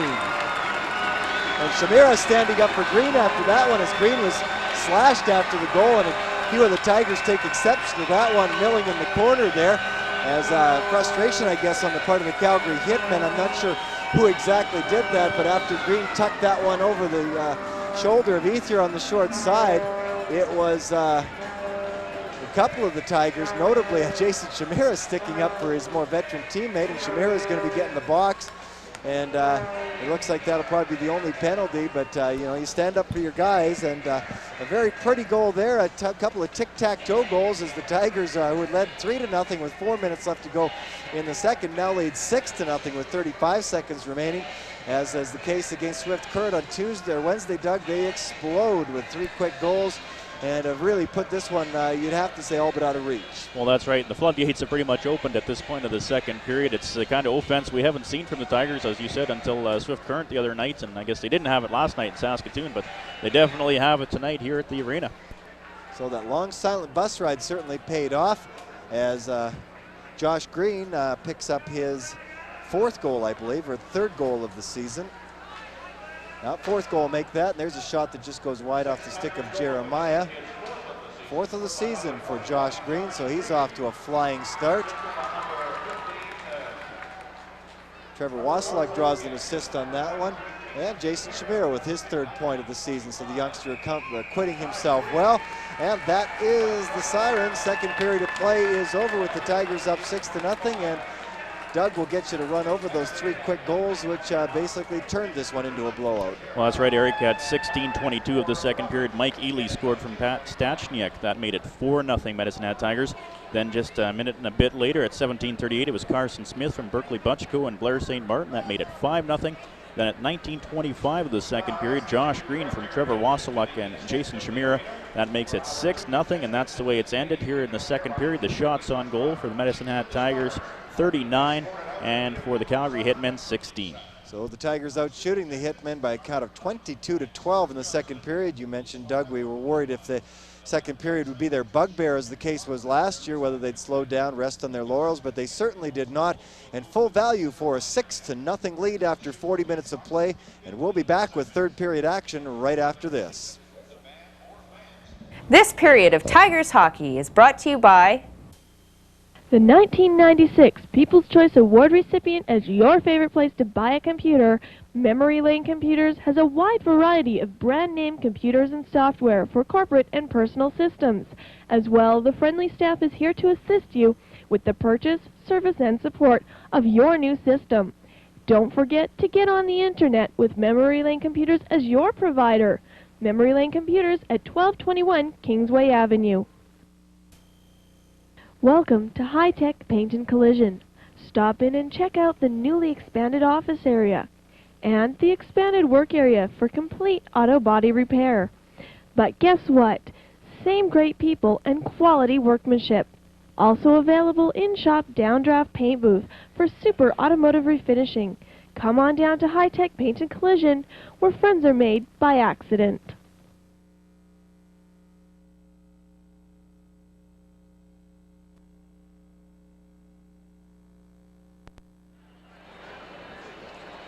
And welcome back to the almost third period of play. Eric Bodsgaard along with Doug Falconer bringing you tonight's action between the Medicine Hat Tigers and the Calgary Hitmen. And of course the Tigers enjoying a comfortable 6-0 lead after 2 periods of play. And Doug, I guess whatever Kurt Lackton had to say or didn't have to say on the bus back from Saskatoon last night certainly has worked to the Tigers' advantage so far. They have come out a vastly different club than the one that the Saskatoon fans saw last night.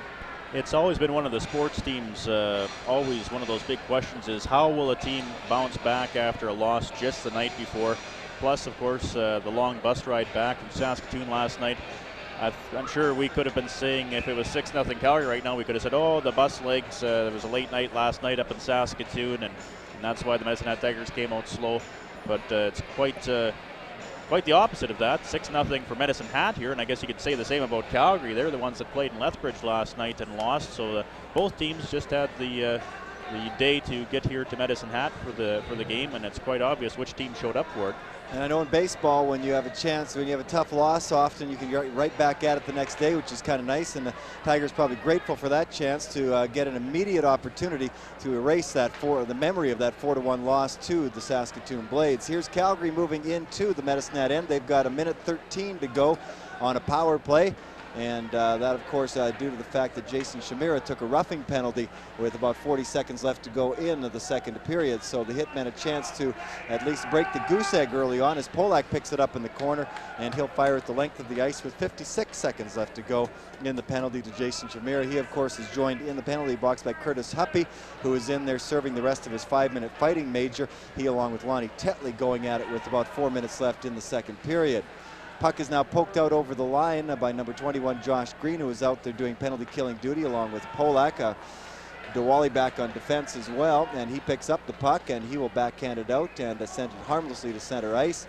It is Pat Stashniak who is seeing more ice time in the third period here. A lot of ice time for his first game as the Medicine Hat Tiger, and he of course has performed well, gathering an assist in the second period, his first Western Hockey League point in quite some time. As we mentioned, he played 32 games with the Red Deer Rebels last year and had no goals and no assists. Not sure whether he saw any action with the Rebs over their first 2 games this season or not. 5 seconds left to go on the penalty to Shamira as the puck is picked up by Reach and sent back to Thompson. He'll send it out to center ice and is picked up now by Mike Ely. Shamira steps out of the penalty box to come in 2-on-2. However, Ely is tied up and is forced behind the net. He gives it off to Shamira. Shamira fighting back there, and he is partially tripped up by the Calgary defense, and now this will be Nielsen picking it up and skating to center ice. He being tied up by Chad Ely, and so or Mike Ely, and the puck goes harmlessly into the Medicine Hat end as the Calgary Hitmen do a full line change. Rocky Thompson gives it up to Ely. He'll slap it into the Hitmen zone as he too goes for a change. And Carson Smith takes his spot out there. Smith coming into the slot. Here's Wilczynski coming in a shot, and a good save there by Carlin Ethier. That name's getting tougher and tougher to say as the night goes on. That's easy for you to say.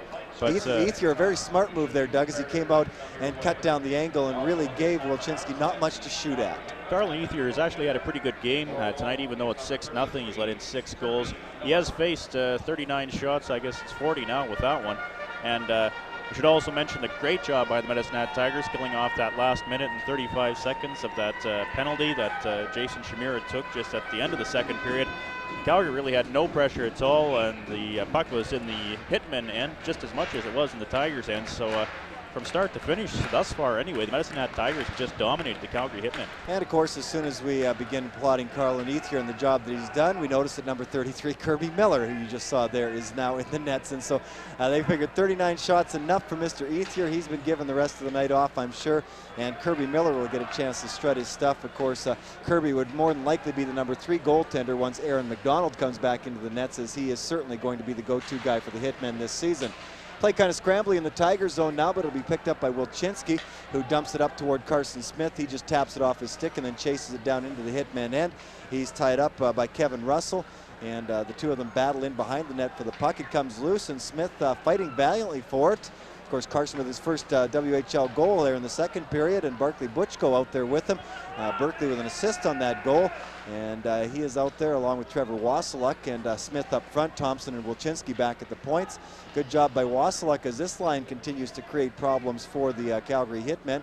Smith giving it off to Wasiluk as they do a little bit of dipsy-doodle deep in the Calgary end. I'm sure trying to get it back out to the point, but unable to do so as the Hitmen do a good job of tying up the forwards, but not that good a job, as it looks like number 9, Kevin Russell, is going to be going to the box, putting the grab on Trevor Wasiluk. And the Tigers will have their 4th power play chance of the night. Of course, they're still looking for that elusive first power play goal of the evening, just one on the season so far, but I think we can agree, Doug, that the power play has certainly been much improved and continues to improve as each game goes along. Well, that's right. They have played very well on the power play, have the Medicine Hat Tigers, but they still haven't had that breakthrough here tonight. They've had their opportunities tonight, and they have scored 6 goals here tonight. None of them have been on the power play. They've all been even strength goals. They've even had a couple shorthanded opportunities as well.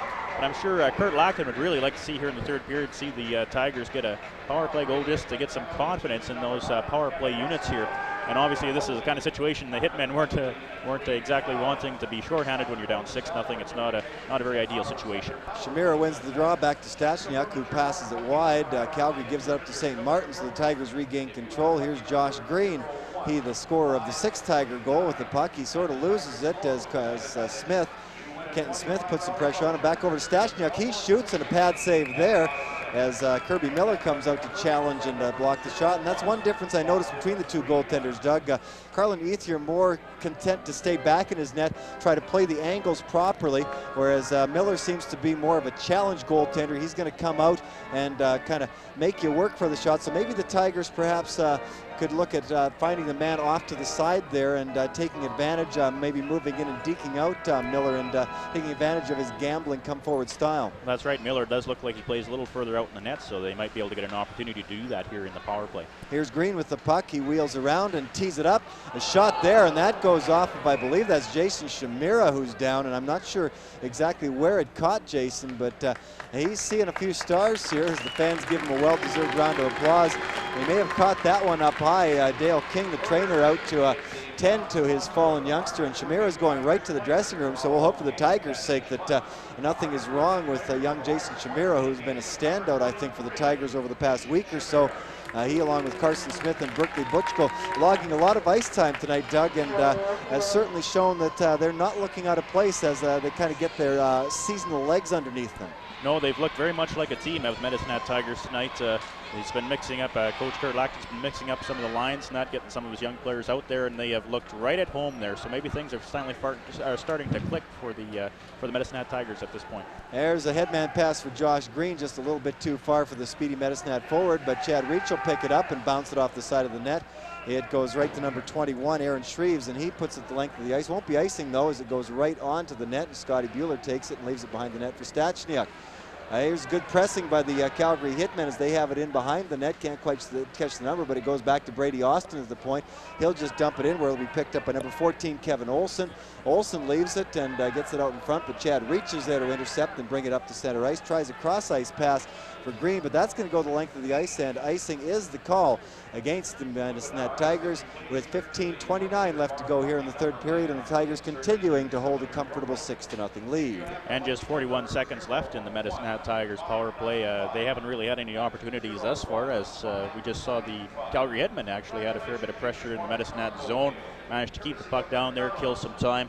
And I guess that's all you can ask of your penalty killing unit, and they've done their job for the Calgary Hitmen on this power play. Such a good job on the penalty killing. This announcer had forgotten there was a power play, in fact, for the Tigers. They've been taking it a little bit easy, and again, that's got to come from a confidence standpoint. I'm sure Tigers only one power play goal, and probably in the high 20s now would be their chances for the season. We're not sure how many power play opportunities they had in Saskatoon last night, but to their credit, they did finally manage to put one in with the man advantage as Kirk DeWall scored the lone marker for the Tigers. Unfortunately, came with Medicine Hat down 4-0. Here's Mark Polak dipsy doodling in. He drops it back to DeWall, last night's goal scorer, over to Miller, who passes across ice to Chad Wilczynski. Comes off of Wilczynski's stick, but Miller is there to back him up. However, is picked up by Austin. Austin can't clear either, and it goes back into the corner. Matt Kinch will attempt to fire it out, and he gets it out to center ice with just 11 seconds left to go in the penalty to Kevin Russell. Here's Dewally at center ice. He looks cross ice for Wilczynski and finds him. Wilczynski will put it up along the boards to Polak. He's got Kuster in the middle, and he attempts to find his big line mate, but unfortunately the pass just a bit behind Henry and picked off, but it's picked up now by Chad Wilczynski, who goes in deep along the boards. Miller back at the point covering for his defenseman, and Kuster's in the corner there, and the puck is cleared up out and over the glass, and the time has expired in the penalty, so the Hitmen have killed off another one. The Tigers 0 for 5 with the power play tonight. Well, if there's one thing that Coach Kurt Lackton won't like is that very statistic that you brought up, Eric. 0 for 5 on the power play. It's a good opportunity to get some practice out there, especially with a 6-0 lead. I'm not too sure if Lackton's been playing some of the players that aren't normally on the power play for the Tigers, but obviously I'm sure that's one statistic he would like to see improved upon. As you mentioned, what is it now? One for about 30 probably. 1 for 30 on the season on the power play. Well, it was 0 for 23 going into last night, and it's a 0 for 28. And they score! A surprise one there. I believe Kirk DeWally. With Kirk DeWall, we'll have to check the number. That one came so fast. And it's Aaron Moser, pardon me. And so we have another first tonight as Aaron Moser picks up his first Western Hockey League goal. And that one just came right off the face-off back to Moser, who just kind of flicked it at the net. And it almost seemed to catch Kirby Miller as much by surprise. There you see reach back and off the back feet. He wasn't even leaning forward there, so you know there wasn't much in that one, Doug. And I guess the adage we mentioned so often in the second period, just shoot the puck, baby. You never know what'll happen, and the Tigers have themselves a 7-0 lead. Well, it sure seemed to catch Kirby Miller by surprise. I don't think he was expecting a shot from that point at that particular time. So Aaron Moser with the first Western Hockey League goal. So the youngsters continue to shine tonight. Chad Reach will pick up the assist on that one. Reach hammering a Calgary defender into the boards. Chad, of course, well known for his physical play and certainly giving evidence of it there. It goes back into the Medicine Hat end, and it'll be an icing call against the Calgary Hitmen. So Medicine Hat now up by a touchdown, and this, of course, Doug, easily the best offensive output for the Tigers so far this season. They had scored 5 against the Swift Current Broncos on Wednesday night, but I think as displeased as Kurt Lackton had to be with the effort last night in Saskatoon, he's got to be just as pleased with the Tigers so far, because it's been 45 minutes worth of very solid hockey to date. Well, that's right, and the official scoring on that last Medicine Hat goal here in the third period at 5:31 of the third period, Aaron Moser from Chad Reach. That made it 7-0. That's what we have right now with 14:05 left in the third period. Hitmen win the draw. It goes to number 2, Matt Kinch. He's challenged and the puck stripped off by Kuster, but Kuster can't do anything with it. And the Hitmen will bring it out to center ice. This is number 24, Ryan Wandler, with a long shot that Bueller has no problem making the blocker save on. Stachniuk will pick it up behind the Tiger net. He's being chased by Chris Nielsen and coughs up the puck. However, it comes to the line, picked up now by Wandler. Wandler with a pass into the middle. However, it eludes everybody, but a sloppy Tiger clearing as Kinch has it at the blue line. Nobody really wants the puck now as Kinch gives it away to Thompson. Rocky will skate slowly to center ice. He'll flip it ahead for Henry Kuster, who picks it up. Henry looking for somebody to pass it to as he does a spinorama play. And the Hitmen let him right in there, and very fortunate that somebody got their stick on it at the last minute, and it deflected harmlessly into the crowd. Something Calgary's really been guilty of a lot tonight, Doug, and that is backing in. And it's kind of like the water's been parting like the Red Sea on several occasions, giving Tigers wide open chances at Carlin Ether and Kirby Miller. Well, the Calgary Hitmen have been guilty of probably standing around a little bit in this game, and that was another situation too where you saw about 3 or 4, sometimes all 5 Calgary Hitmen skaters all bunched together, just sort of looking at the puck, and a lot of open ice there for Henry Kuster to walk in and take a shot. And the youngsters out on the ice now as Carson Smith and Berkeley Butchko are out there with Curtis Huppy. St. Martin back on defense along with Colin O'Hara, so some of the lesser played players getting a chance now with Medicine Hat up by a touchdown, chance for them to strut their stuff, and so far the youngsters have looked pretty good so far tonight with Aaron Mosier and of course Carson Smith also scoring their first Western Hockey League goals. Jason Shamira turning that trick the other night against Swift Current as well. So good to see from a Tiger perspective that the veterans are playing well and the youth starting to come around as well. Hitmen clear it into the Medicine Hat zone. It's picked up by ex-Bronco Colin O'Hara. He'll skate it out, and as the Hitmen go for a line change, O'Hara with a lot of open ice, he'll just dump it in to the right of Miller, and he'll scoop it up, take no chances with a speedy Carson Smith coming in on the right side. And we'll have a stoppage in play with 12:31 left to go, and the Tigers up by a 7-0 count. Well, I think Kirby Miller knows by the way things have been going for the Calgary Hitmen today. He's probably the best thing to do there was to cover up that puck. It took a pretty wicked bounce off the backboards there, and Miller managed to scoop it up.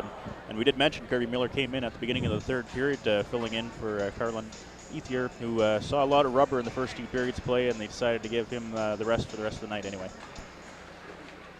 And Kirby's got to feel like he's can practically take a nap back there, as the Tigers only have 2 shots on him in the first 7.5 minutes, but they continue to put the pressure on and have held a lot of the territorial edge here in the third period. Puck is picked up by number 17, Ryan Jeremiah. He fights along the boards for it and wriggles himself clear of Trevor Wasila, comes to center ice, goes in on the left side against Rocky Thompson. Thompson with a lovely body check, and he strips the puck off, and it's cleared the length of the ice by Chad Wilczynski. And this looks like it'll be an icing call against the Red Medicine Hat Tigers, as they seem content to kind of slow the pace down right now. Both teams probably starting to feel it just a little bit. As we mentioned, Tigers, of course, in Saskatoon last night. The Hitmen not quite as long a road to travel as they were in Lethbridge, falling 6-3 to the Lethbridge Hurricanes. And we should mention that the Canes now 3-0 on the season. They may well be the team to beat in the Western Hockey League Central Division. The Edmonton Ice, after a 3-0 start, they dropped one to Moose Jaw, and so they are now 3-1. Red Deer is 1-1. However, the Rebels are up 3-1 on Moose Jaw after 2 periods of play. And one other out-of-town score we can tell you about, as the fans call for a penalty there. Shot just wide by Josh Green. The Prince Albert Raiders being hammered by the Brandon Wheat Kings. The score there is 5-1 for the Wheaties after 1 period of play. So Prince Albert, after a 2-0 start to the season, continue to have their troubles. The Raiders, who of course finished runner-up in the Western Hockey League final to the Wheat Kings,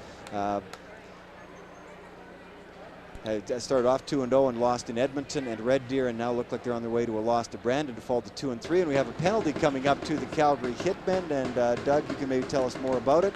Kenton Smith got the call. Smith in the box for holding. Yeah. So once again, we get to see the Medicine Hat Tigers power play, 0 for 5 thus far on the night, and I'm sure Kurt Lackton would like to see them capitalize on this opportunity. And the youngsters are out there with Curtis Huppy again, so they get a chance to show their stuff. Diwali and Stashniak back on the defense. A good job of forechecking by Kevin Olson, who's holding the Tigers at bay, and it's picked up behind the net by Berkeley Butchko, who will wait for things to develop as he skates slowly out to the blue line. Headman pass to Kirk Diwali, who's up on the right side. Diwali can't quite catch up to it, but it goes back to Butchko and is cleared out. However, goes right onto the stick of Huppy. Huppy puts it in, and a nice return feed. However, nobody there. And Stashniak will take over at the blue line. He dumps it back in, but it's intercepted by the Hitmen and cleared the length of the ice with 1:21 left to go in the Hitman penalty. Here's DeWall slowly out of the zone. He passes it up to Carson Smith. Butchko rather up to Smith, but that's intercepted and dumped back in, as the Tigers again seem to be slowing things down just a little bit, perhaps content with the lead. Don't know if they're going to start trying to protect that goose egg. Of course, Scott Bueller going after the shutout tonight. And we'll you said it now. You're not find out say shortly if we've jinxed him or not. Here's DeWall in the corner, gains control of the puck, looking for Huppy out in front, but he decides to shoot himself, and a good short side save by Kirby Miller. Behind the net now, Huppy again, as the Tigers change things up in mid-stride, so actually 4-on-4 for a moment there. And the Hitmen capitalize, and Ryan Wandler will bring it out to center ice. He's up there along with Rigdal, but he'll just dump it in as the Hitmen penalty killers go for the change as well. Here's Stashniak behind the net. He's seen the full minute and a half on the power play so far, so he should be heading off right away, and Chad Wilczynski does indeed step on the ice. Here's Mosier back to the back pass there for Chad Reach, and Reach with a nice shot and another good short side pad save by Kirby Miller, who again looks like he is certainly up to the challenge for this third period. Now here's Number 17, that's Ryan Jeremiah skating in. He puts a weak one on Bueller, who makes the glove save and dumps it off for Aaron Moser.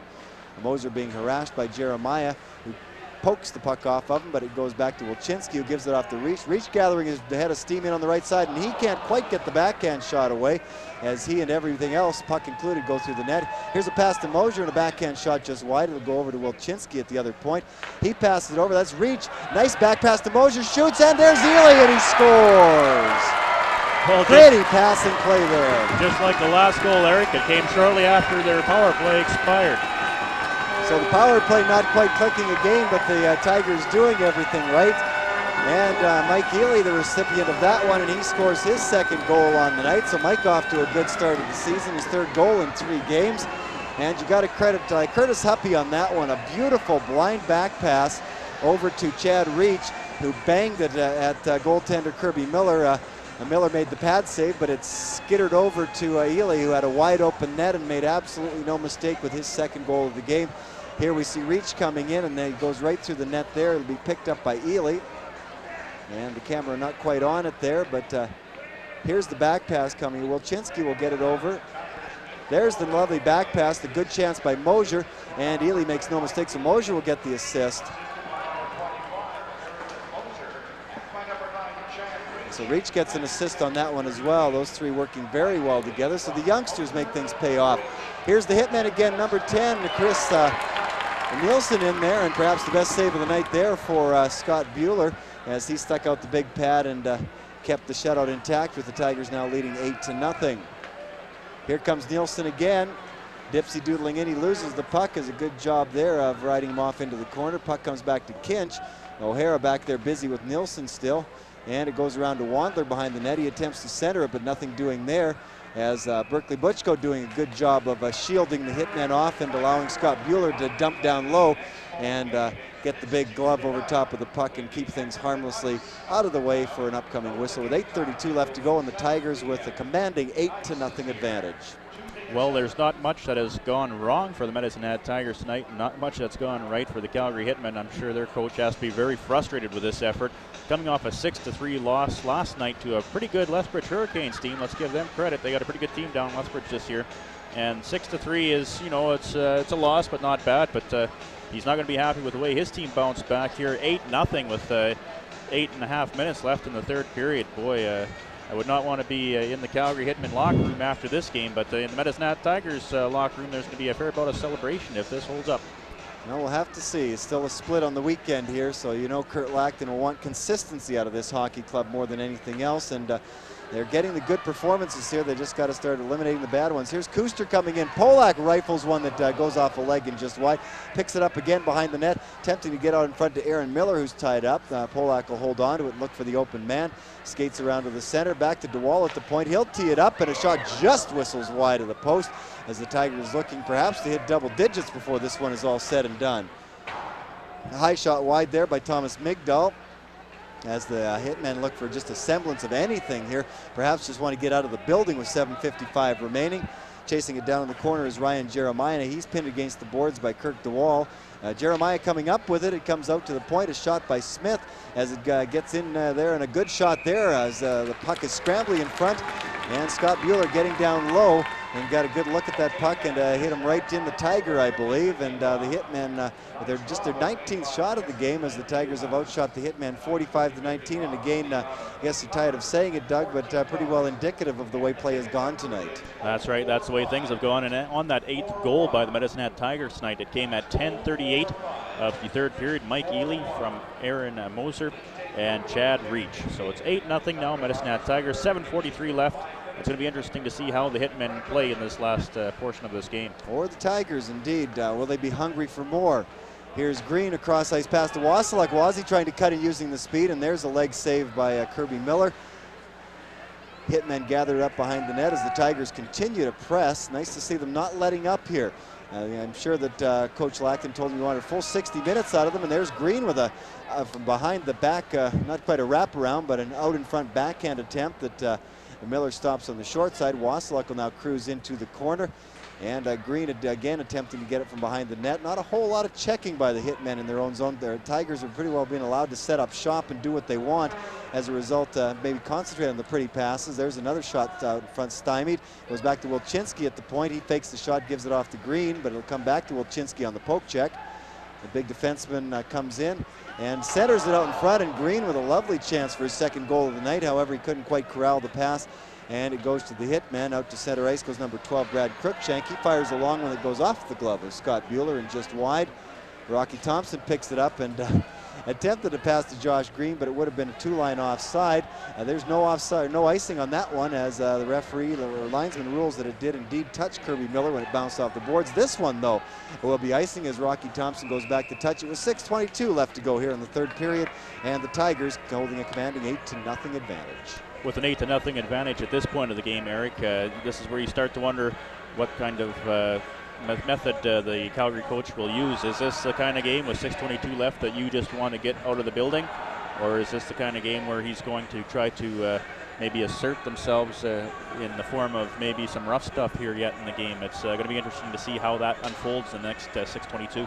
Indeed. Colin O'Hara back at the line with the puck. He passes it into number 18, that is Carson Smith, goal scorer tonight. Butchko behind the net, back to Smith. Smith tees it up in a good solid shot that Miller makes no mistake on. And there's the rough stuff you were talking about. Colin O'Hara obviously didn't like something there, as he looked like the instigator on that one. He's piled up on who knows who, because we didn't even get a chance to see the Hitman number as that gentleman went down so fast. And of course the linesman right in on it. And as he gets up, we see it's number 24, Ryan Wandler, who was the recipient of that one. So that one really exploded fast and ended just as fast as it started, as I guess the linesman may be equally as wary of the potential rough stuff as you mentioned, Doug. I don't want to see things get out of control here, because you know that the Hitmen have to be frustrated. But touching on the point that you alluded to just a moment ago, Doug, perhaps if I were head coach Jim Curry, I might be looking at the Hitmen to see who comes to the forefront, who shows some character in this game, because it's so easy to hang your head and just kind of skate out the last 6 minutes. But who are going to be the guys that go hard and give the solid effort and continue to really give it all they've got, even in a situation this hopeless? And it does indeed look like the Tigers are going to be short-handed here, as Wandler will get the 5-minute fighting penalty, but O'Hara will get 5, probably 2 for instigating as well. No, he gets the roughing penalty, correction on that one. So O'Hara with the rough on the fight and Wandler with the fight, and so the Tiger penalty killers will be put to the test for the next couple of minutes, as Calgary gets a chance to go after that elusive first goal with a power play with just 6 minutes and 8 seconds left to go. As you get a look at the crowd here, and not as big a crowd, Doug, as we saw last Saturday against the Lethbridge Hurricanes. I believe 3,500 for that one. I'd say probably in the neighborhood of 2,000 to 2,200 tonight, but still a good sized Saturday crowd, and they've certainly enjoyed what they've seen. And a fairly lively crowd as well. As mentioned, they got off to a good start just 54 seconds into this game when the Medicine Hat Tigers scored their first goal. So the fans have pretty much been in this game through most of it. There has been some lulls at times, but all in all, I'm sure you're going to see a lot of folks leave this building, the arena here tonight, pretty happy. And the Tigers, of course, hoping to improve their home record to 2-1, an opening loss to Lethbridge, followed by victories over Swift Current and Calgary tonight. Unfortunately for Medicine Hat, they are also 0-2 on the road with losses in Calgary and Saskatoon. Next action, of course, will be the Edmonton Ice in here on Tuesday night.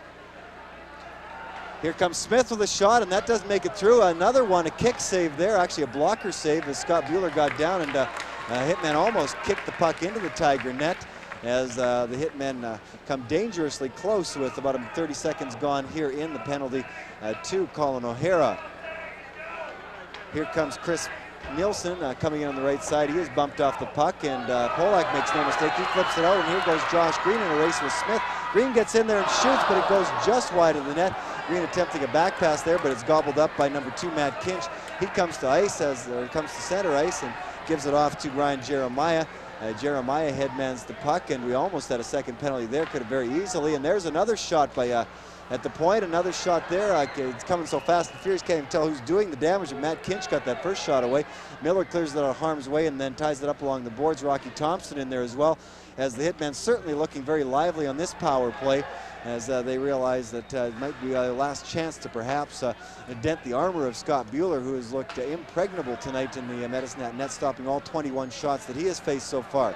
Here comes number 20, Brad Morin, in on the net, but he loses the puck. It goes off a skate and back to Rocky Thompson. The Rock will just stand there and kill time. Hey, if you guys don't want to challenge me, I'm going to stand here and eat up some of that precious penalty time that you guys are accumulating.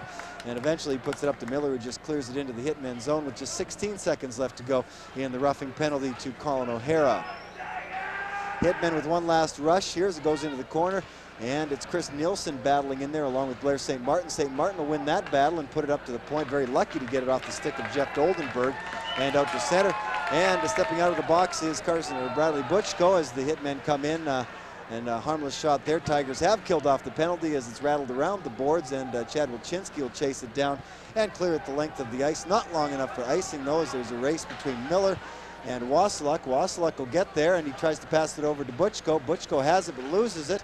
Tries to regain it, but it goes off the stick and over to Oldenburg, who'll just dump it high off the glass and down to the Tigers zone, where Stachniak picks it up. He clears it out. A little bit of back and forth here. There's a bit of a trip there, which is let go. Wasiluk will pick up the puck in his own zone. Passes it niftily over to Josh Green, but Green puts it off the skate of a Hitman and is gobbled up by 26 Sean McCausland, who puts it back into the Tigers zone with 3:21 left to go, and the Tigers comfortably ahead 8-1. Here's Jason Shamira back on the ice. That's nice to see. Jason shook up a little bit there earlier in the period when he took a point shot. High off of his paraphernalia, not sure where, but he looks to be okay as the Tigers get it back. There's Stachniak with one that goes off of a leg, harmlessly into the corner where it's picked up by McCausland. Now here's Kevin Russell to center ice, and he is hammered by Diwali, and the puck gets no further as far as being carried in. Stachniak puts it up to Green as the Tigers fire it in and go for the line change. 47th shot on goal as the Tigers get close to shot number 50 with 2:41 left to go. Scrum in the corner as the Hitmen try to tie it up, and Huppy is in there digging along. He'll get it back to the point to Wilczynski, who puts it in along the boards, and the puck high and up and over the glass, and Wilczynski and number 17 Ryan Jeremiah exchanging not too pleasant looks there. So again, a bit of frustration perhaps on Jeremiah's part, who had a lot of success against the Tigers last Sunday, Doug, but has been pretty well held in check so far tonight. Well, that's the way it goes some nights, but I mean, the way the Medicine Hat Tigers have played tonight, it's been full marks for the team effort, I guess you could say here. Just 2:26 left in the third period. As you mentioned, 47 shots on goal for the Tigers at this point.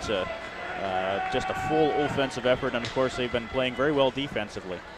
That's something that shouldn't be overlooked, I guess, because a lot of the play, of course, has been in the Calgary end tonight. Here's Nielsen with a shot that trickles wide. Medicine Hat doing a very good job of not giving up the rebounds. That, of course, thanks to Scott Bueller, who's been very good in that department. But when the rebounds have come, they've been tying up their men. In Calgary, really with no good second chances. They've had a lot of hard shots first up and a couple of close-in pokes, but usually only once. There haven't been the 3, 4, 5 pokes that have so often lead to a goal off of a goal mouth scramble. Here's Wilczynski. He'll clear it in off of Miller. Miller picks it up off of his leg and puts it over sideways, and a weak shot there by Carson Smith, looking for his second goal of the night, that floats into Kirby Miller, and he'll hold it for a stoppage and play with 1:45 left in the hockey game. Well, once again, the Medicine Hat Tigers have been doing a good job of clearing out the puck from in front of their own net, and probably the best defense is to keep the puck in the other team's end, and that's what they've done all night tonight. I'd say probably about 70% of the play has been on the Calgary side of the red line. I would imagine that would probably be about the percentage if you were actually keeping track, but just a lot of pressure. Calgary Hitmen, you have to realize, have a fairly decimated roster. We can mention that, I guess, as well, but the Tigers have been playing very well. Here's St. Martin back at the point, tees it up. It goes off of the ankle of number 26, Sean McCausland. Out in front again, dangerously, and off that toe, I believe, of Kirby Miller. Was very lucky because, of course, Mike Ely was cruising in there. Mike looking for the hat trick goal on the night, as he's had himself a whale of a game. And I think we should also mention the consistency with the Tigers tonight. Really solid play out of all three lines this evening. Well, that's right. Well, Kurt Lackton has had the opportunity to play all of his players here tonight because of the score so lopsided as it is, 8-0 with 1:38 left in the third. So everybody's getting some ice time, and everybody's been getting an equal amount and performing at an equal level as well. Ely and Reach buzzing around the net there, and Chad coming very close to potting a goal on the night. Only a heads-up play there. And that the 50th shot of the night for the Medicine Hat Tigers. And I don't know if I can recall them getting 50 shots during my tenure here. I've been covering Tigers hockey for a year and a bit now, and I don't think they got 50 shots on anybody last year. This, of course, the Tiger offense, very explosive. As we look at Chad Reach, who looks like he's going to be going to the sin bin for a couple of minutes, and this is certainly not what Scott Bueller wanted to see. Of course, minute 33 left to go. Last thing the Tigers want is a downer, having the shutout bid ruined for this late in the stages. It'll be interesting to see if the Hitmen will pull the goaltender in an effort to perhaps get a little bit of added firepower there in an effort to get onto the board. But regardless of whether it ends 8-0, 9-0, 8-1, a whale of an effort by the Tigers, right from Scott Bueller all the way up front. And I know that Kurt Lackton has to be as pleased tonight as he was displeased following what had to be a lackluster 4-1 loss to the lowly Saskatoon Blades last night. The Blades picked by many to be probably the doormat in the Western Hockey League this year. Here's Smith at the line attempting to get it in. Josh Green may have a breakaway here. We'll see what kind of wheels that Matt Kinch has. He shoots one just wide, as I guess he felt Kinch was going to catch up to him. And so once again, the Calgary Hitmen guilty of a giveaway with 1 minute remaining. And Medicine Hat Tigers almost making them pay. Polak out there along with Josh Green, Blair St. Martin, and Kirk DeWally. And we have another whistle. And this one could be an offside. In and out offside. And it looks like the faceoff will go back into Calgary territory just outside, or just inside the Hitman blue line. I think they're calling that a two-line pass. And, of course, that penalty to the Medicine Hat Tigers at 18:27 of the third period. Chad Reach got 2 minutes for unsportsmanlike conduct, so I'm not too sure what he did there, but it netted him a trip to the penalty box. So with 52 seconds left, the Medicine Hat Tigers will, in all likelihood, finish the game short-handed. And quickly played hockey game tonight, especially in contrast to last Saturday's affair with Lethbridge. Haven't even hit the 2.5-hour mark yet. We've only got 48 seconds left to go in the contest, and I guess a very cleanly well-played game, and not a lot of hits from the Hitmen, so they haven't lived up to their moniker. There's Rocky Thompson with a good play, blocking a forward pass there as he puts it back into Wilczynski, and Wilczynski will just hike it up high and down the ice. 30 seconds left to go in the hockey game as number 8, Clinton Miller, goes back to pick it up. Miller seeing a rare shift here on defense. He's guarded by Polak, the Hitman with a chance for perhaps 1, maybe 2 more chances there. There's Rocky Thompson pushing it out to the blue line to be picked up by Green. Green had more time than he thought and almost fanned on that clearing attempt as it goes back to Miller at the blue line. Miller will just clear it in where it goes wide of the net. Wilczynski will pick it up and bat it down the ice, and that should do it, folks. Scott Bueller with a shutout. The Medicine Hat Tigers with their most impressive effort of the year. 8-0 the final score. And before we say goodnight, we'll have you run down the scoring very quickly for us, Doug. All right, in the first period at the 54-second mark, Medicine Hat's Trevor Wasiluk from Josh Green and Chad Wilczynski. Then at 2:31, it was Kirk Dooley from Mike Ely and Chad Reach. And then at 18:29 of the first period, Medicine Hat's Henry Kuster from Mark Polak and Kirk Dooley, 3-0 after the first period. Second period at 16:22, Mike Ely from Pat Stachniak made it 4-0. At 17:38, it was Carson Smith from Berkeley Butchko and Blair St. Martin made it 5-0. And at 19:25 of the second period, Josh Green from Trevor Wasiluk and Jason Schmier 6-0 after 2 periods of play. Then in the third period, 5:31, Medicine Hat's Aaron Moser from Chad Reach made it 7-0. And at 10:38 of the third period, Mike Ely from Aaron Moser and Chad Reach made it 8-0 for the Medicine Hat Tigers. That's the way it ends. Shots on goal, 50 for Medicine Hat, 20 for Calgary. And a solid effort for the Medicine Hat Tigers as they improve their record to 2-3 on the season. They'll hope to hit the 500 mark on Tuesday night when the expansion Edmonton Ice will pay their first visit to Medicine Hat. Once again, the final score, the Medicine Hat Tigers 8 and the Calgary Hitmen a no score. For Doug Faulkner, I'm Eric Bonsgard saying good night from the Jungle Dome.